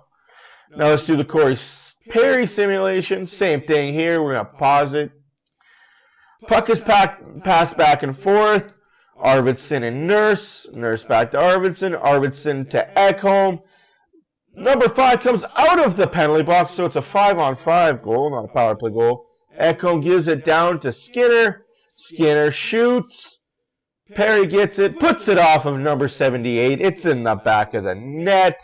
Chicago's upset by it, rightfully so. Now the goal that made it 2-1 on the power play with the Seth Jones goal. Right here, we got Adam Henrique with Arvidsson, Ekholm, and Nurse as your penalty killers. Great. Looking pretty good. No, it's a pretty good penalty kill. Looking good. Jones has the puck. Jones shoots. Sorry, gives it to Bedard. Then he shoots. It trickles through Picard. 2-1. And we're going to talk about the Connor Bedard goal. Again, Arvidsson does get tripped up. Becomes a 3-on-2 break. Both defensemen do their job. Bedard's favorite thing to do, go across the blue line with his head down.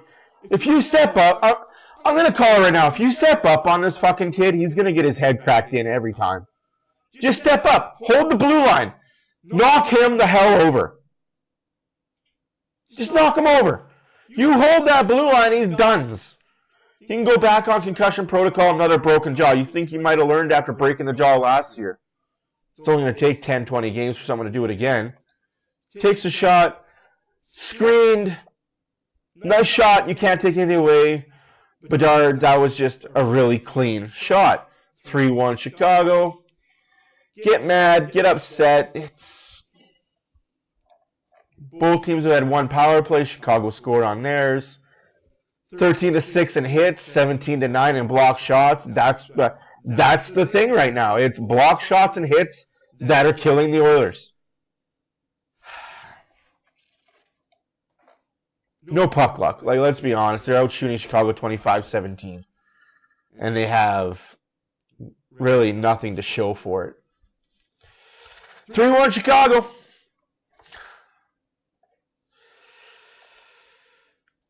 Oops.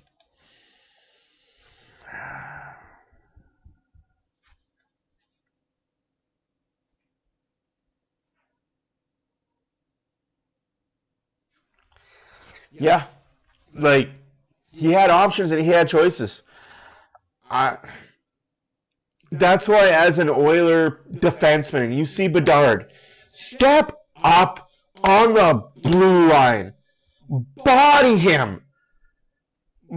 Body the kid. He skates with his head down and crosses the center of the ice. Just body him.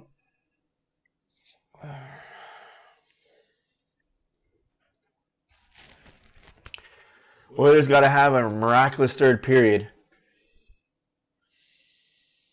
That's not a fucking penalty.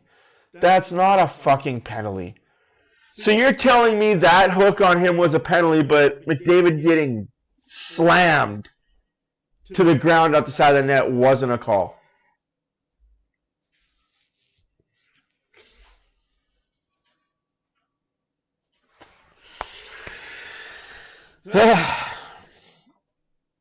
Said it's so wonder some of these NHL refs still have jobs.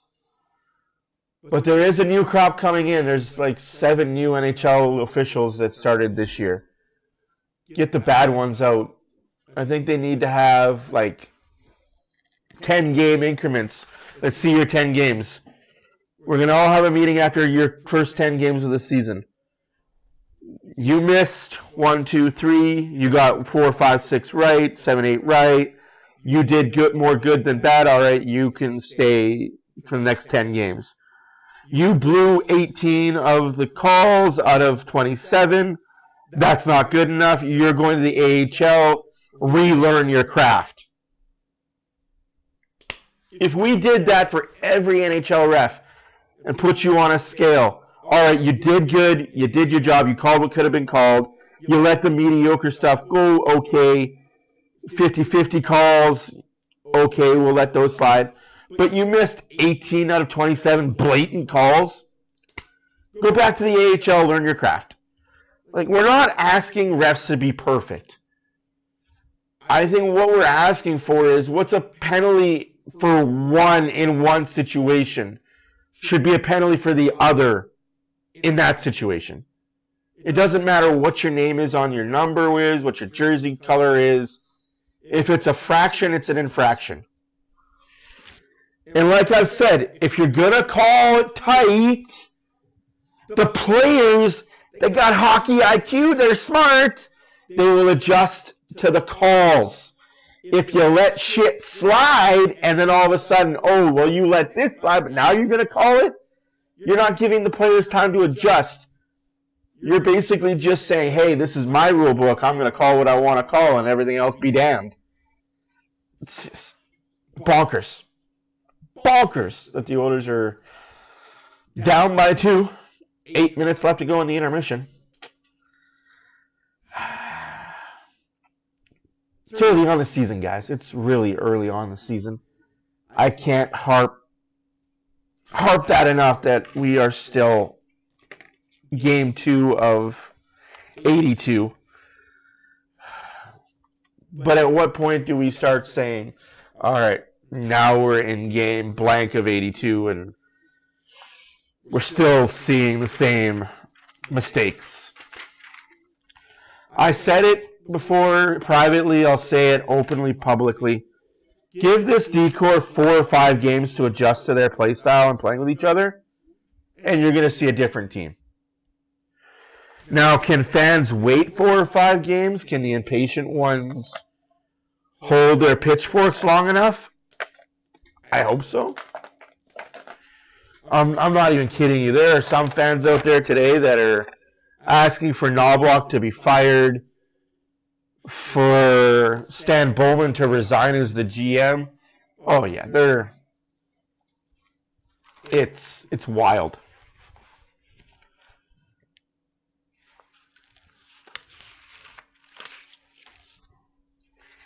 It's tucking nuts out there, man. Yeah, I miss Kane too, but we're not going to see him till playoffs. And that's okay.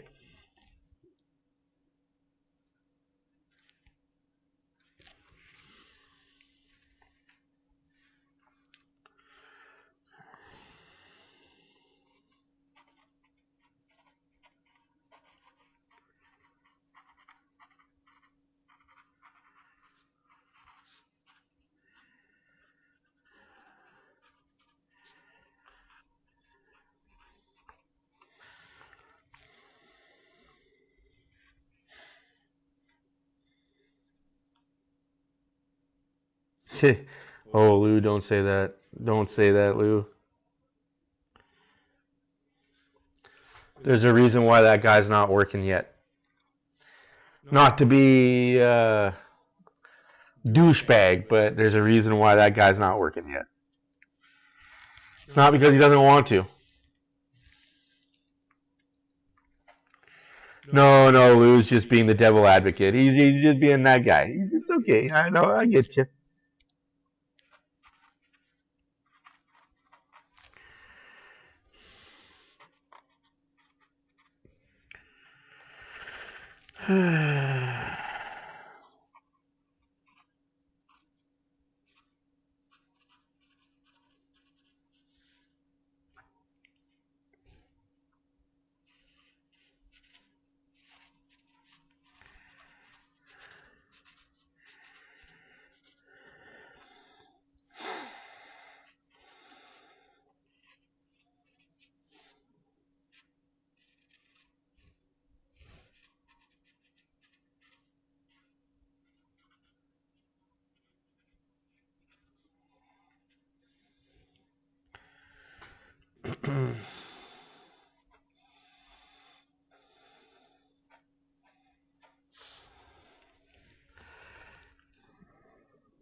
Yeah, I agree with you. I wish they do preseason differently too, but this is the preseason we got. This is what we got. This is maddening and as frustrating as it is. This is what we have to work with, right? This is what we get to watch for 5 games. I will say this: if the Oilers don't win tonight, they better fucking win tomorrow. If you win tonight, you better fucking win tomorrow. Tomorrow is must win for this Oiler team in the first week. First week of the season, and we're already saying Calgary, Edmonton tomorrow is must win. Speaking of must win, Calgary, Edmonton, let's take a gander around the NHL, shall we?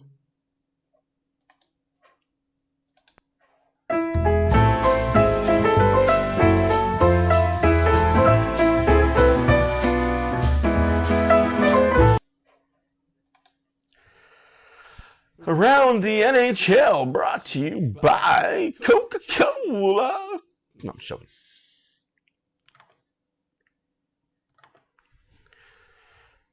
Oof.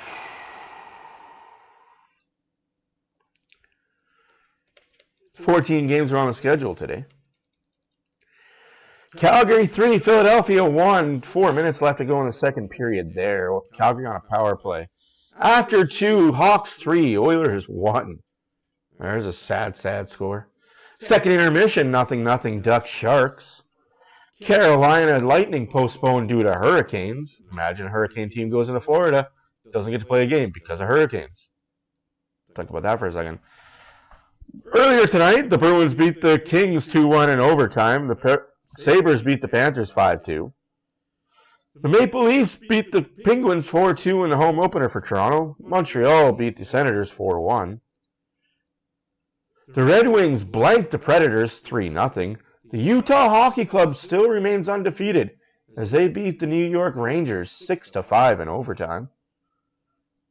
The Devils beat the Capitals 5-3. The Stars blanked the Islanders 3-0. Islanders are still winless.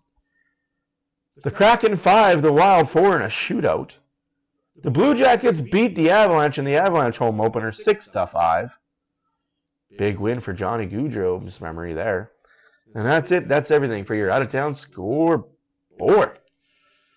Tomorrow there's 4 games on the schedule tomorrow, including the Battle of Alberta, Thanksgiving Sunday. You've got the Wild and the Jets at 4 p.m. Mountain. The Kraken and the Stars at 6 p.m. Mountain. At 6 p.m. Mountain also, you got the Flames and the Oilers. And at 8 p.m., the nightcap, you got the Ducks and the Knights. Just a quiet 4-game schedule. And Thanksgiving Monday, there's 6 games on Thanksgiving Monday. Starting off at 11 a.m. Mountain, Panthers, Bruins, Kings, Senators. The Utah Hockey Club and the New Jersey Devils all at 11 a.m. Mountain, 1 p.m. Eastern. At 5 p.m. Mountain, 7 p.m. Eastern, the Red Wings and the Rangers. The Penguins and the Canadiens.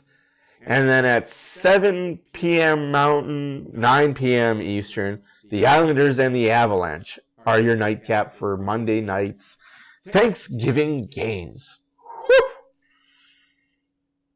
Oilers play tonight, and they don't play again until, I think, Wednesday again? I think, if I'm correct, they might play Tuesday against Nashville. They might play Tuesday against Philadelphia, my bad. Yes, they played Tuesday against the Flyers. I don't want to see 0-2, 0-3 with the Oilers if we play the Flyers. I want to see 1-2 or 2-1. I'm hoping to see a 2-1. But you never knows. You never knows.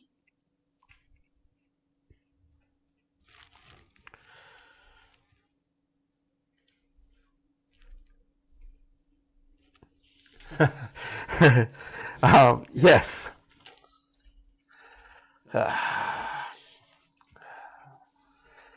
Don't cry for me, Argentina. Yeah, I didn't ever think the Oilers were going to lose this game either. But hey, that's why they play the games on the ice and not on paper, right? I am hoping for the biggest third period comeback. Oh, no, Chicago didn't score a goal. My bad, folks. I will do that every freaking back to the game screen, especially if the team scores beforehand.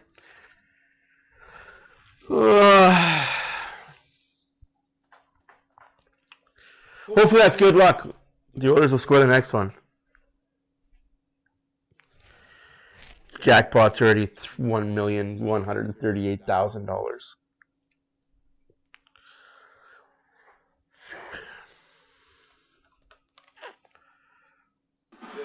Hey, it's Jordan Tutu.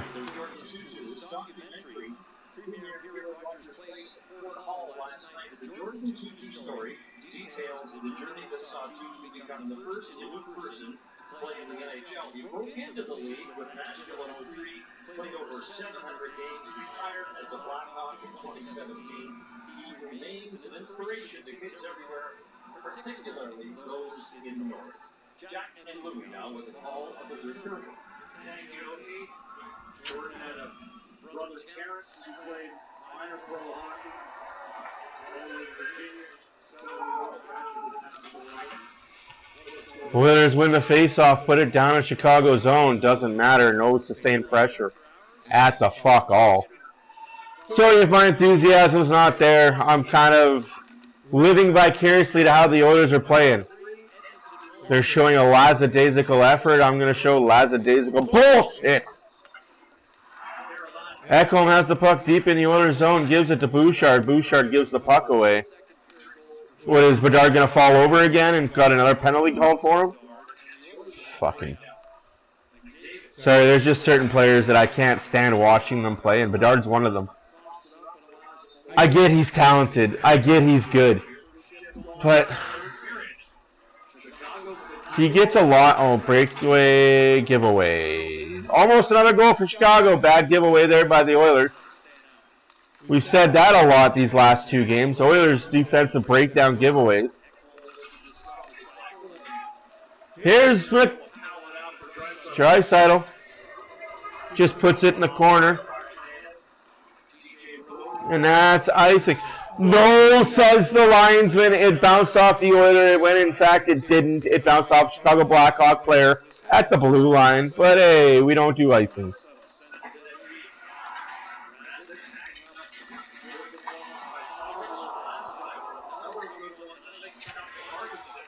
Ugh. Anyways, guys, thanks for being here. My name is Matt for Oilers Fan Reaction. If you like what you see, you like what you hear, push the subscribe button. Push the like button, leave a comment, tell all your friends, your families, and your enemies. We're here for 82. 80 more after this one. If you love to see the misery, join in on fun, because everybody's talking about it.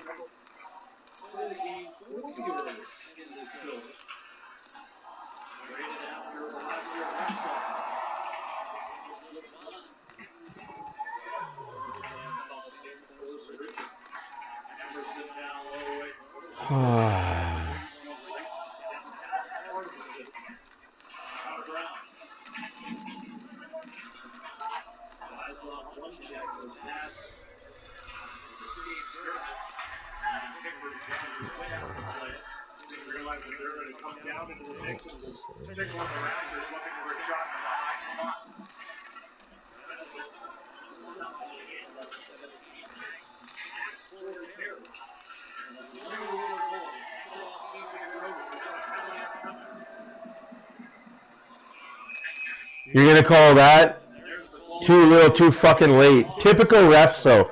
Game's already kind of out of hand. Might as well throw the arm up now. Oilers might come back in this one. So fucking stupid. Don't call it when the game is tied or the Oilers are down by one. Wait for them to be down by two.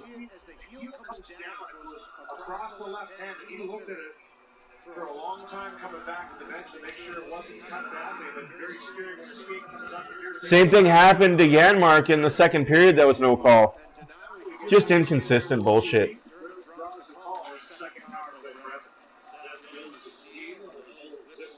And at that time, the score was 2-1 for Chicago.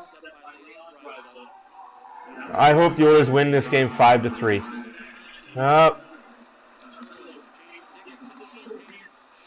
Bad giveaway by the Oilers there. What can you say? The Oilers don't look crisp.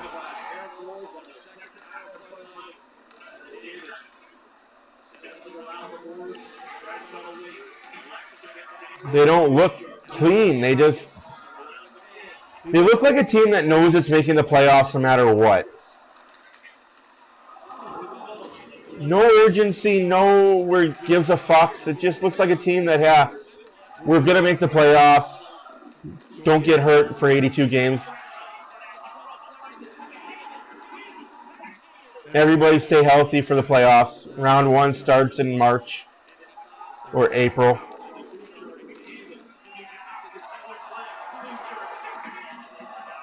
Bouchard doesn't take the slap shot. He steps in for a better look for a snapshot. Misses the fucking net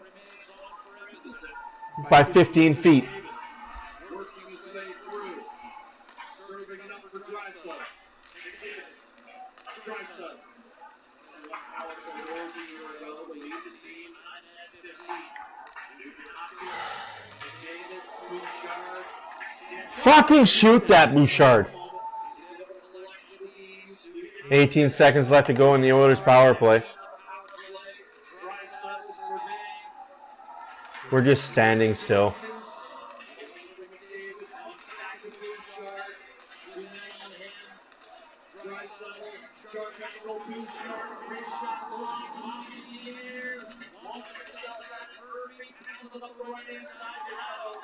The force pick of the cover. Chicago has killed off the Edmonton power play with 15 minutes to go. The Hawks 3-1 lead intact. A lot of chances, lots of overall time here. No, they can play like this. The Oilers are going to still make the playoffs. It's first week of the season. That's the sad part about this team is they can play like this, and 8 out of 10 nights they're going to win the game. That is the worst part about the Oilers, is they can play games like this and know that they're still making the playoffs. They don't give. It's almost like this team just doesn't care. We're in the playoffs.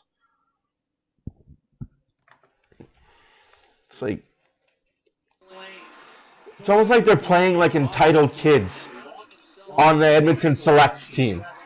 We're all a bunch of privileged, entitled kids, and we know we're good. We know we're making the playoffs.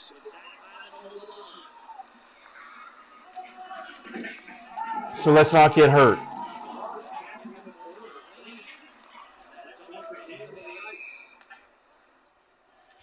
We've got a roughing call coming, and it may have been retaliatory. McDavid's getting a penalty. McDavid's getting a penalty for getting jumped on.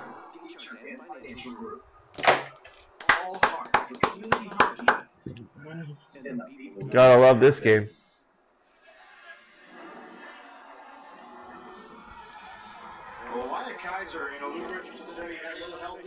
McDavid's getting a penalty for getting jumped on. Okay, let him go, let him go. No, I'm going to jump on him. I'm going to hold him. Roughing for what? McDavid got the penalty out of that.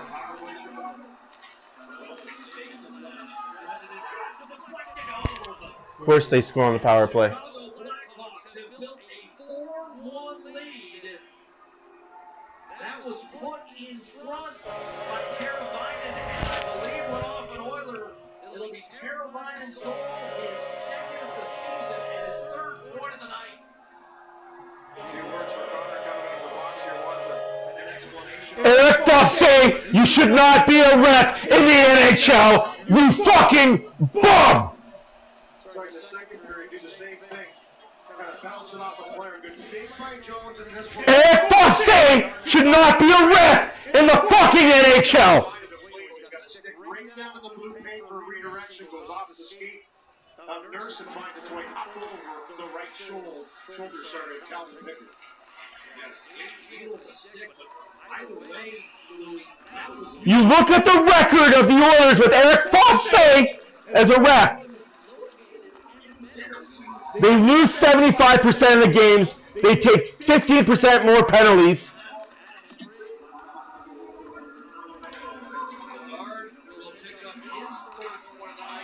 There's Riddick forms telling the NHL to fire Fossey. For the last 5 years, the Riddick forms have been written to fire Fossey. Teams like Boston, Montreal, Toronto, Edmonton, all asking for Fosse to be fired. Who has 26 stops tonight.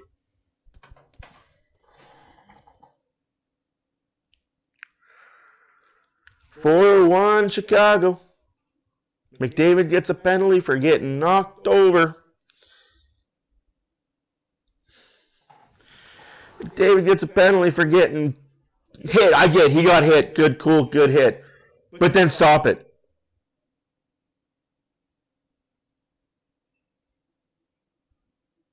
What's up, Edmund?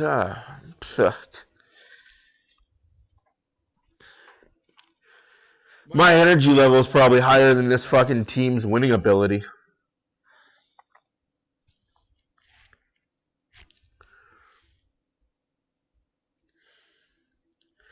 Like, how many times have we seen that? Where a player gets hit on the boards and he gets thrown to the ground. Yeah, I'm getting thrown to the ground, obviously, if I'm going down and bringing the guy with me. That's not called, but you're going to call that against the best player in the NHL. Because why? You're Eric Fosse and you got to make that call to make a name for yourself? It's fucking game 2 of the goddamn season, you useless tit. Your first game of the NHL season. Got to make sure my name gets out there for worst ref ever.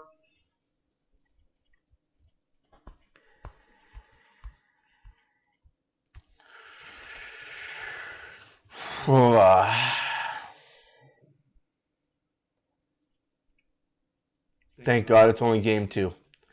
And we've got till tomorrow. I'm glad that we got another game tomorrow and it's against Calgary. If you can't get up for that game.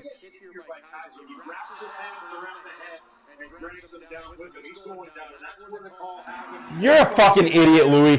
That happens 10 times out of 12. Doesn't get called. Like I said, DeBrusk, just go to BC. Go cheer on your son. Go cheer for the Canucks. The Oilers need to get a better broadcast partner from Jack Michaels.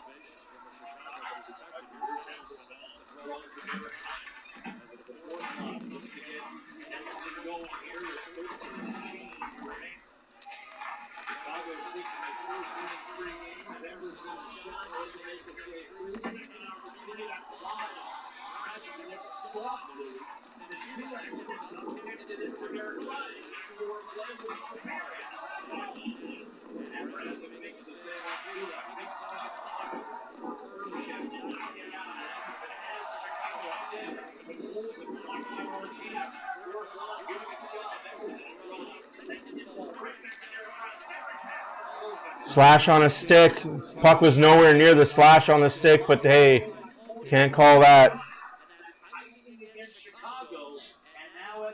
You heard the fucking slash on the stick. Woulda shipped.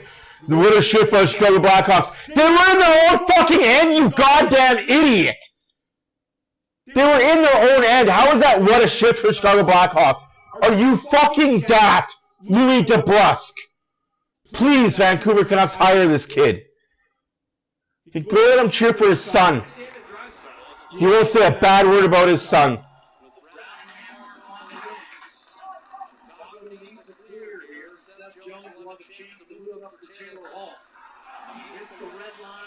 12 minutes left to go in the freaking third period. 4-1 Chicago.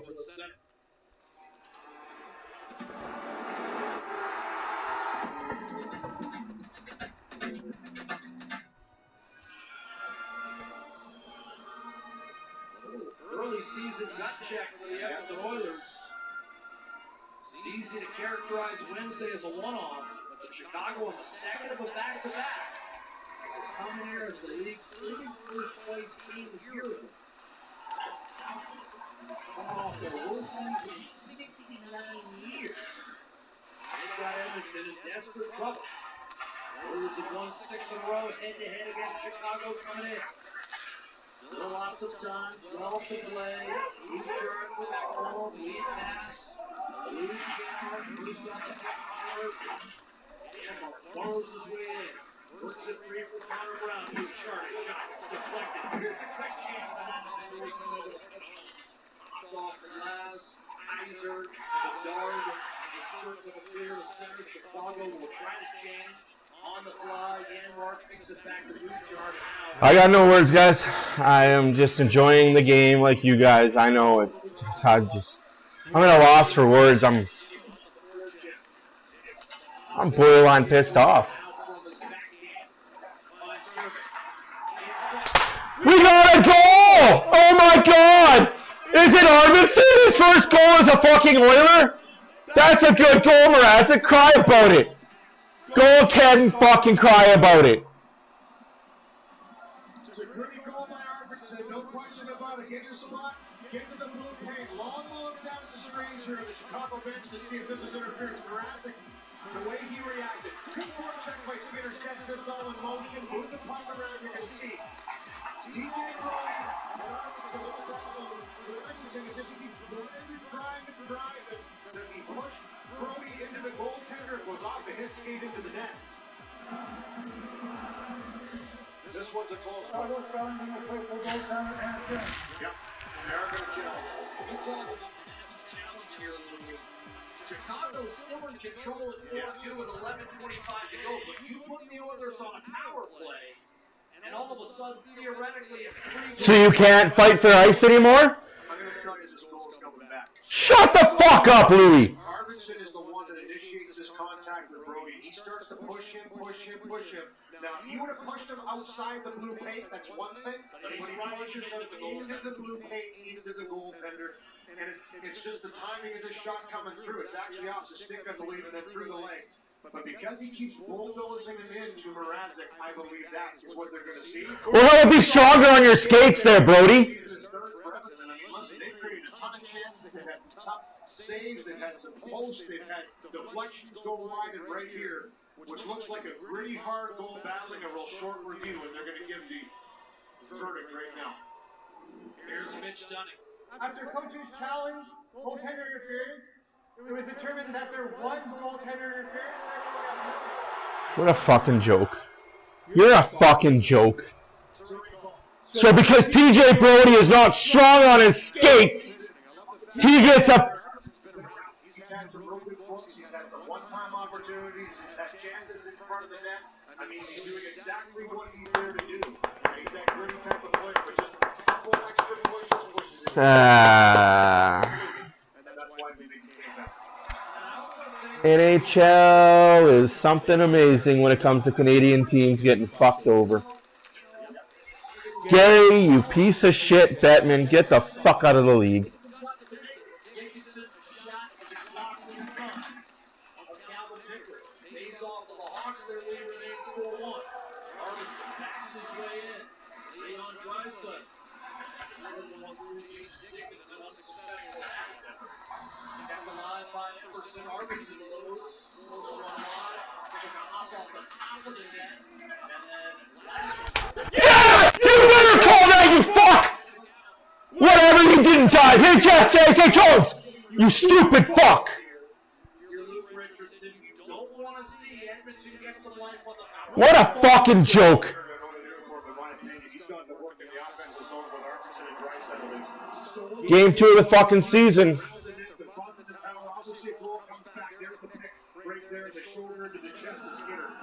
As Jones is trying to give himself his defense partner a little extra time. Oilers better fucking score on this, man. Should be 4-2, but oh well. We're the fucking NHL. You're almost thinking a must convert here.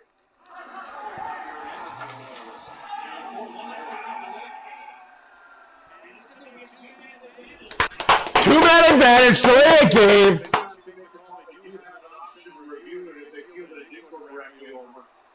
Can't challenge for a non-call, but it is called a this year. If it's called a penalty, they can look. And here's a look at it, it rolls off. I don't believe that goes off of Hyman. It doesn't touch his... Goes up on edge here. We'll get a better look on this angle. Ooh, yeah, it does take the shots. So regardless of whether they call it or not, it's not going to be a penalty. Well, No, if they call it a penalty, they'll just review it, and then it won't be a penalty. right. So, drop the puck. I think they got it right here at live speed. Fucking Louis, man. Like, seriously, dude, go to BC. Go to fucking BC, please. Just stop doing all the broadcasts. Can we get Sportsnet to petition this fucking idiot? They didn't call it a penalty and you can't review it.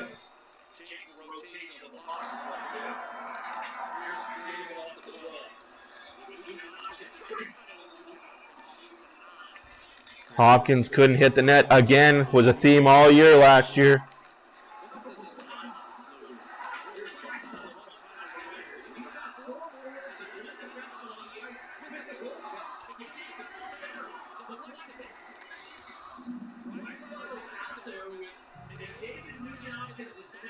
I got nothing, man. I got nothing, guys. Like, are you gonna call that a no goal too, there, ref? Is that a no goal too?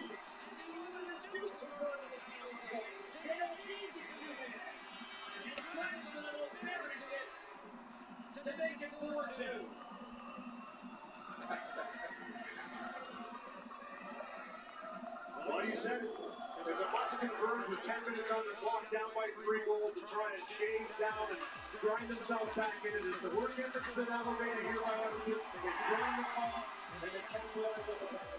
Leon Rice at a 21 power goal last year. Wasn't easy to the new change, but the big movement by this group is that they often find a way to navigate around all the landmines, and it's Leon Rice that puts it home and cuts the lead to 2. Absolutely had to have it their first power play goal of the season. And spit against Drysdale, who now has at least a point in 16 straight games against Chicago. Donato will dump it in from center. Down to Colson with a reset. Easing his way through the line, still on. He didn't feel like it was 5-on-3.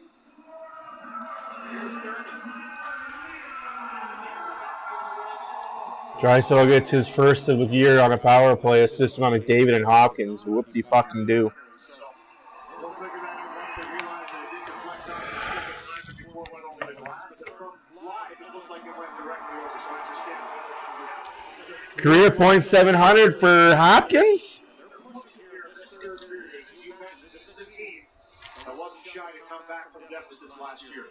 7 wins when trailing after 2 periods. Nugent Hopkins with the second assist on the Drysdale power play goal. So that'll be his 700th point.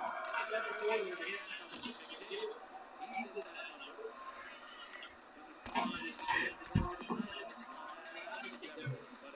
David Drysdale in the 5-on-5 situation. This block once again loading up. David and Drysdale on the same line, 5-on-5 down the stretch. Less than a minute to go. Here's Casey. It's shot blocked. Another one for Martinez. And clear immediately by Taylor Hall. But 2 on Johnny. It's another icing ball whistled against Chicago. And now, Louis, an important stretch here for the Hawks is to start managing the puck and not putting themselves in one defensive zone face-off situation after another. Yeah, exactly. That was a good block by Martinez. Kind of knocked his shot block out. He's got to go to the bench and get that worked on. Why he's allowed to change on an icing. But you're right. The pressure's on right now for Edmonton. They're really starting to come in waves. Guys holding the player stick in front of the net. Apparently you can do that in today's NHL. Hold a stick. I'm allowed to release my own stick and hold yours in front of the net. It's not going to get a call.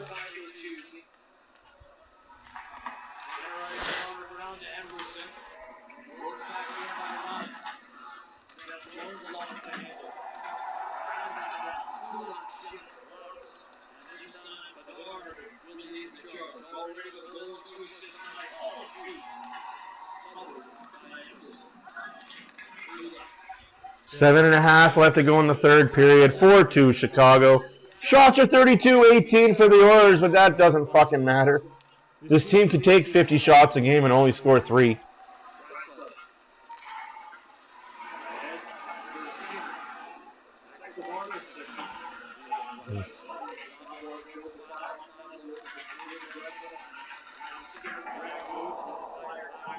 Another trip, no call.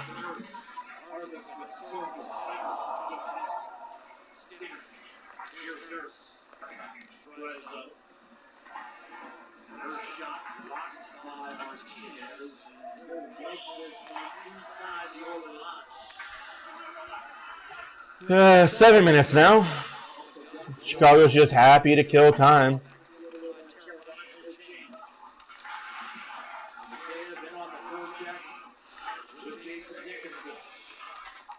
Down low, McKay with the next one, go backhand away. And it's Corey Perry.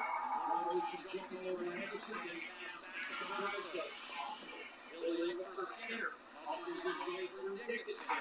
Anderson a drive, that's short side. Rebound Anderson. Ran into Kulak, knocking it out. Held in by Henry. Offers right back up to Dickinson, who's going to be guilty of icing. Let's go, Oilers. Jackie mentioned 700 points. Anyways, guys, my name is Matt. Thank you for being here. You could be anywhere in the world, and you chose to be here with me. I have no idea how many people are here, how many people want to see. Sure, all you guys are here just to fucking see me scream and lose my shit.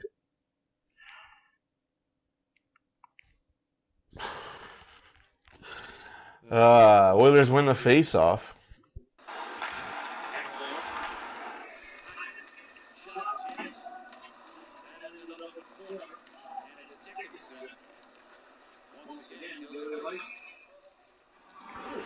Was right down the mix there for that deflection. Nice little switch at the blue line. Hey, I'd take a tie right now, Northern. I'd take a 4-3, 4-4. Come on, Oilers, get 2 quick ones. Giving Chicago some fits, 32 shots to 18. The Oilers are leading now as the Hawks just trying to hold on here with a 2-goal lead here with 6:14 to go. Hawks have one shot in this third period as we play nearly 14 minutes. 2 shot up and out of play. All Chicago does is sit in front of the net and block shots. 5 guys in front of the fucking net.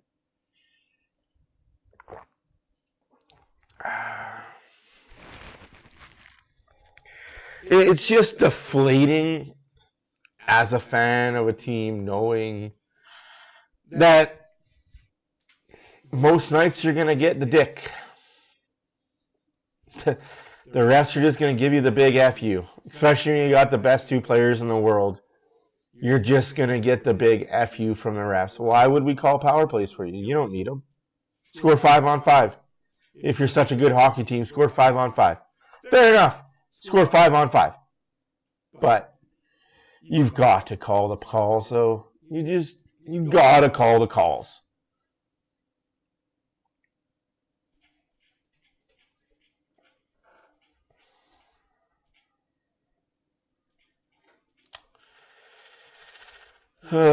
Huge game tonight. Even bigger game tomorrow at 6 p.m. I'll be live at 6 p.m. tomorrow. Also, if you live in the Edmonton area, October 23rd is Signature Day at West Edmonton Mall. Show up early. If you want to get a McDavid or Draisaitl signature, show up at 6 o'clock. Be willing to stand in line till 6 p.m. because that's when the lineup's open. You will be there all day. If you're not the first 150, 200 people there, you're not getting an autograph from McDavid or Draisaitl. It's just terrible. Yeah, who is the most electrifying play? Is it Connor McDavid? Of course it's Connor Bedard. Fuck. Saw Vancouver Canuck game last night. The player of the game was their goalie. He lost, but he was still the player of the game. Like, that's what I hate about Oilers television and Vancouver television. The Canucks get their asses handed to them, and they still pick a Vancouver Canuck to be player of the game. Not an Edmonton broadcast, no. Unless you're winning, we don't give a fuck about the Oilers.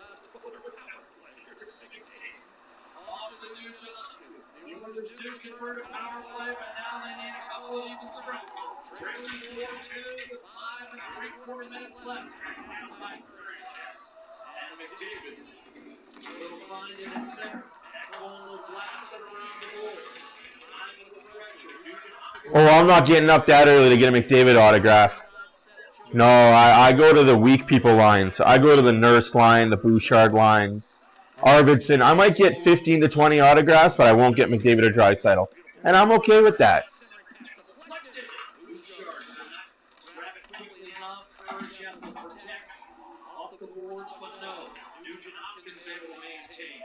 Fight off a couple of checks, and then he'll turn it over and blast ahead for Tyler Bertuzzi. Also, it's all the take away from Echo. Now, we look momentarily. Echo usually able to lead game and finds Draisaitl at center. Defender, Mike Kaiser.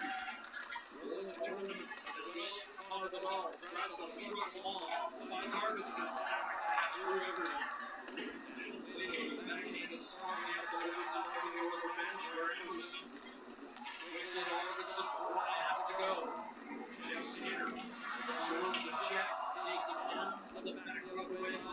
Oh, God.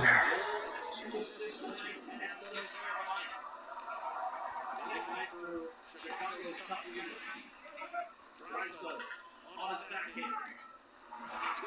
One-timer. Murphy scoops ahead for Kaiser. Bulldoze in his way in for Robertson. He gives it off for Draisaitl. Rattle out for a moment. Centering pass Skinner. Scoots through everyone. Molina couldn't get it out. Edmonton ended Chicago in, but time beginning to be a factor. Less than 4 to go. Molina. Nice play off the half towards the beat Adam Henry. And nudge it inside. Less than 3 to go.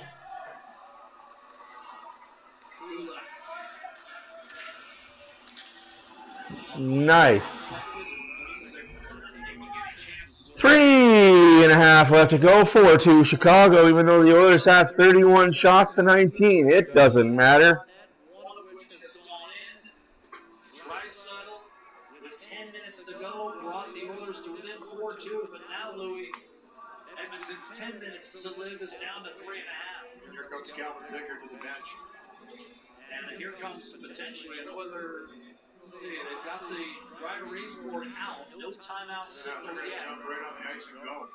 So it's Draisaitl to take the draw. McDavid and Hyman. Empty net for the Oilers. Bouchard and Ekholm up top, and Nugent Hopkins on the left afterwards. Off the face-off, Ekholm to Bouchard. And empty. McDavid surveys, kicks it back to Bouchard. Chicago gave up a 6-on-5 goal against Winnipeg last night. Here Donato. That's an icing. Wide of the net, and that'll turn into icing with 3:18 to play in the third, and there wasn't a lot of pressure on Louis. Just a little bobble. Just a little bobble at that blue line because that's a dead ice zone. I think once the Oilers leave for their road trip, somebody needs to go look at the ice and figure out why it's dead right there. Right inside the blue line. Icing again.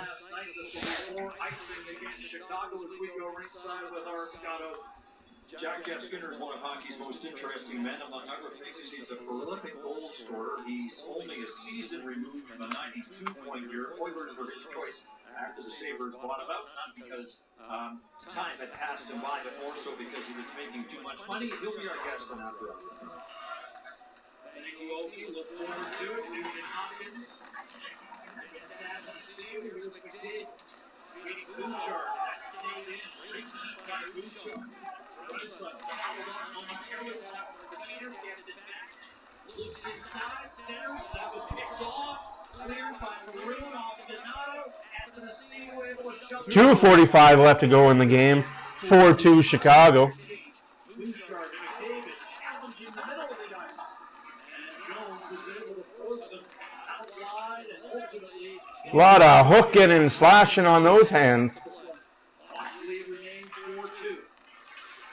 Bouchard tosses it in from center. Vlasic trying to steal an icing goal, doesn't get it. Murphy on his backhand, able to clear off glass past Bouchard. And Ekholm has to retrieve. Pretty well done by Murphy. Excellent job.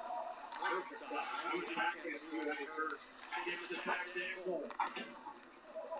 And then winds it around for Draisaitl. Bouchard. Ekholm. Bouchard. Shot redirected.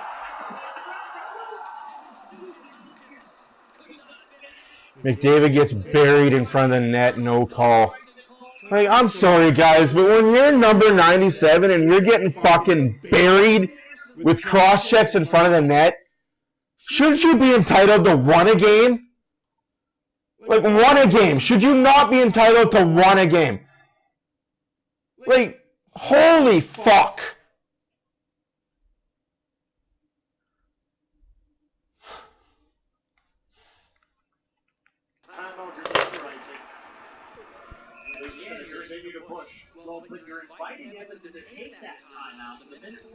Shouldn't you get one call a fucking game?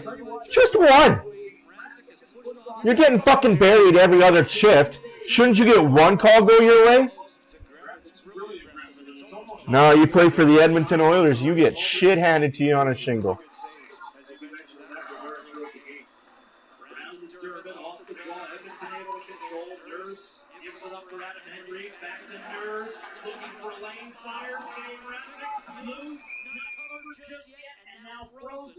With a minute 25 to go. And again, does Edmonton consider a timeout here?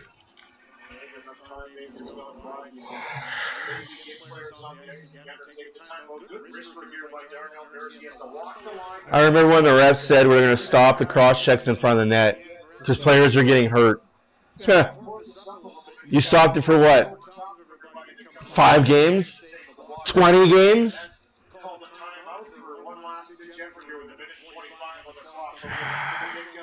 Back on the ice. And go over a game plan on the board. Glenn Gullickson to my right has the board out, and for Mrazek, pretty dialed in this game, Jack. Mrazek pretty dialed in with this game, Jack. My name is Louis DeBrusque. I'll talk really good shit about every other team, but shit on the Oilers.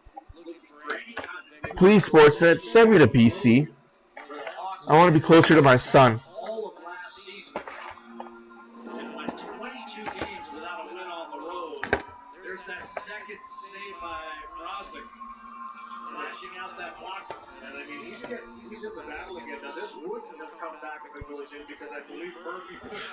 You're a fucking idiot, Louis.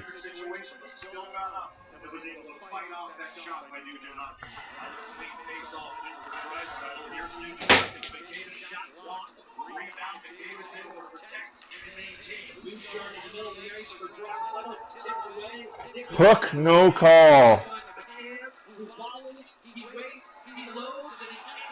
But you're going to call that hook, right?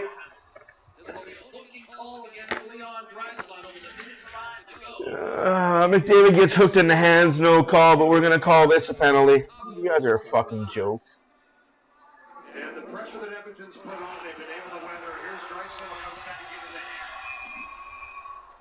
That's a penalty that's been called for a while now. He knew it right away. Just like the puck out of there. I mean, for McKay. Has it been called for a while now, Louis? Because you're not calling against the other team.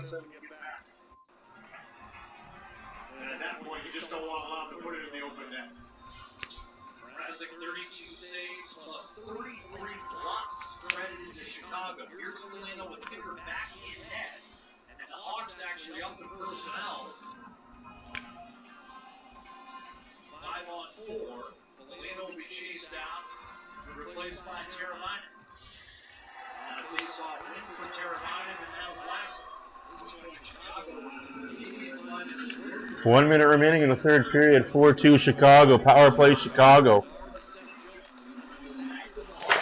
Come on, Oilers fans. We know the script.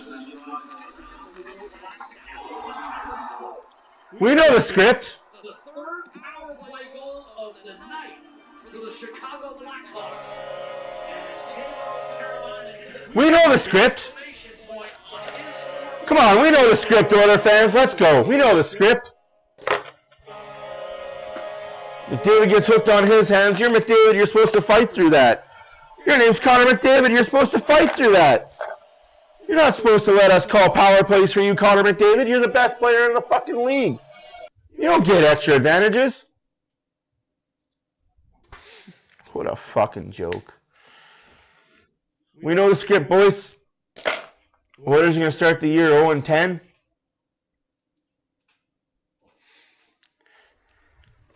Go to Stanley Cup Final, win Game 7 this time.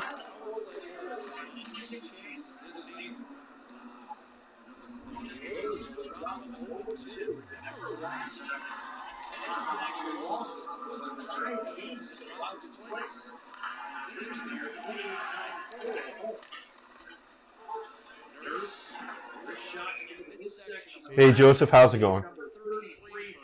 Full marks to Chicago, full marks to Magic. Oilers forgot to show up again.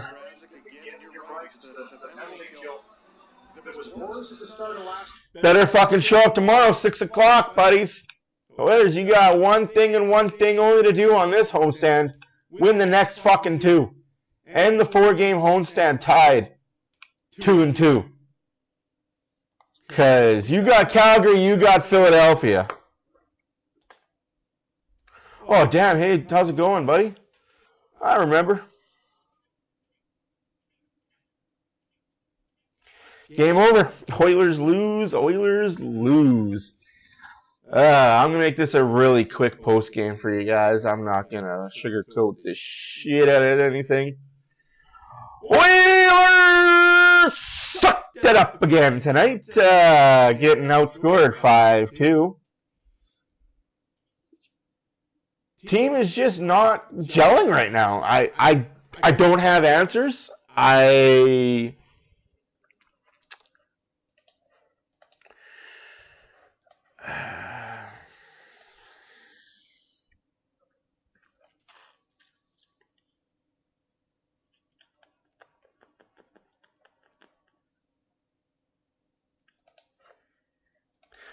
don't have a magic 8 ball. Of course, they switched over the Philadelphia Calgary game. Philadelphia is down 3-2, 9 minutes left in the game. Oh no, we suck again. You know, guys, it is so early on the season. Like, I could throw my hat, I could break things, I could cry, I could scream. It's not going to do anything. It's game 2 of the season. Oilers are down 0-2. That's pathetic, says Donnelly, who's live now. That's pathetic. I don't know, Donnelly. It's Oilers hockey. It's Oilers hockey. It's Oilers regular season, first 5 games hockey. They just can't get their shit together. Goaltending doesn't suck. It's not on the goalies, man. An empty net goal. It's their urgency. It's not the goaltending. It's their urgency. It's the Oilers mentality that teams are going to roll over for them. It's the Oilers, we have the best top line in hockey. Try and stop us. Teams are stopping you. Again, early on in the season, seems like the best teams are losing games and the worst teams are winning them. Come talk to me in December when that's all flip-flopped, paper-flopped. When the bad teams are losing games because they fucking suck. Guys, it's early on the season. Oilers are 0-2 to start the season. We got another game tomorrow against the Calgary Lames, who might win this game. Must win tomorrow. You've got Calgary, then you got Philadelphia. Like, it is a must-win game tomorrow. If there's ever been must-wins early on the season, tomorrow's it, right? Tomorrow? I had a glass. You guys are gonna see some. Hey, on a happy note, like on a really happy note for me personally, the Rough Riders beat the BC Lions today handedly.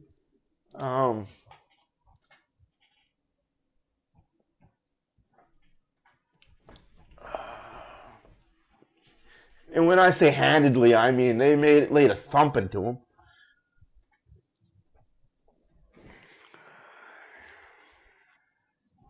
They played last night, so what? They played their backup goalie last night. They didn't show up last night. Who cares? They played last night. I don't care. Guys, let me put it to you this way. It's not like they played last night, got on a bus, and had to be on a 15-hour bus ride to Edmonton. It's not like they got on a bus last night and had to take a 10-hour drive. You know what I mean? They got on an expensive private jet, flew an hour and a half, landed, got one of the best night's sleep they've ever had in a city, because the Edmonton hotel that we put them up in is one of the fucking best hotels in the fucking world. So this bullshit of, oh, well, the team played the night before, who fucking cares? This isn't like the early 2000s, the 90s, or minor league, AHL, East Coast Hockey League, where you got to travel by bus. They got into a plane. They got flown, an hour flight. They played last night. Who cares? Players right now in this day and age are probably in better shape than a player was 5 years ago. Than a player was definitely 10 years ago. It's a different game. These kids are... Yes, sketching the next one. Like, these kids are in shape from the age of 10 to the age of 40. They are eating the right things, sleeping the right way, the right trainers. They are putting things in their body, chemicals and otherwise, that are giving them the edge. How do I say this without calling out a hockey parent? Because if I call out this hockey parent, they're going to know I'm calling them out. Kids as young as 10 are taking performance... They're not in performance-enhancing drugs, but performance supplements, we'll say, to give them that perfect blend of iron and protein and nutrition. And then they'll go work out for an hour. Then they'll take another supplement. Then they'll go on the ice for 2 hours. Take another supplement. Have a supper. Then they're in bed by 7:30. Wake up at 8. Take 2 supplements. The kids in the NHL now, they're supplement happy. It's not good for your body long term, but we don't care about long term. You're in the NHL for 10 years, maybe 20 if you're lucky. And you work out and you put your body in the best shape that we've ever seen these athletes. And that's all pro athletes. We can't call them illicit performance-enhancing drugs because they're not on the radar for the federal people yet. But, hey. Everybody does it. Connor McDavid, Draisaitl, they're all doing it. You got to. As for me, I'm out, guys. Thank you for being here. I'll see you guys tomorrow at 6. Flames just beat the Flyers, and the Oilers are 0-2 to start the year. That's a kick in the nuts. See you guys tomorrow. Thank you for being here. My name is Matt for Oilers Fan Reaction. It's early in the season, guys. It's 0-2. It's not like it's 0-18. Be well. Happy Thanksgiving. Be thankful for the ones you love. Just eat some turkey. Eat some ham. Eat, drink, be merry. Be thankful. We can cover a team. Be thankful. We have cable. We have internet. We are free. Deuces.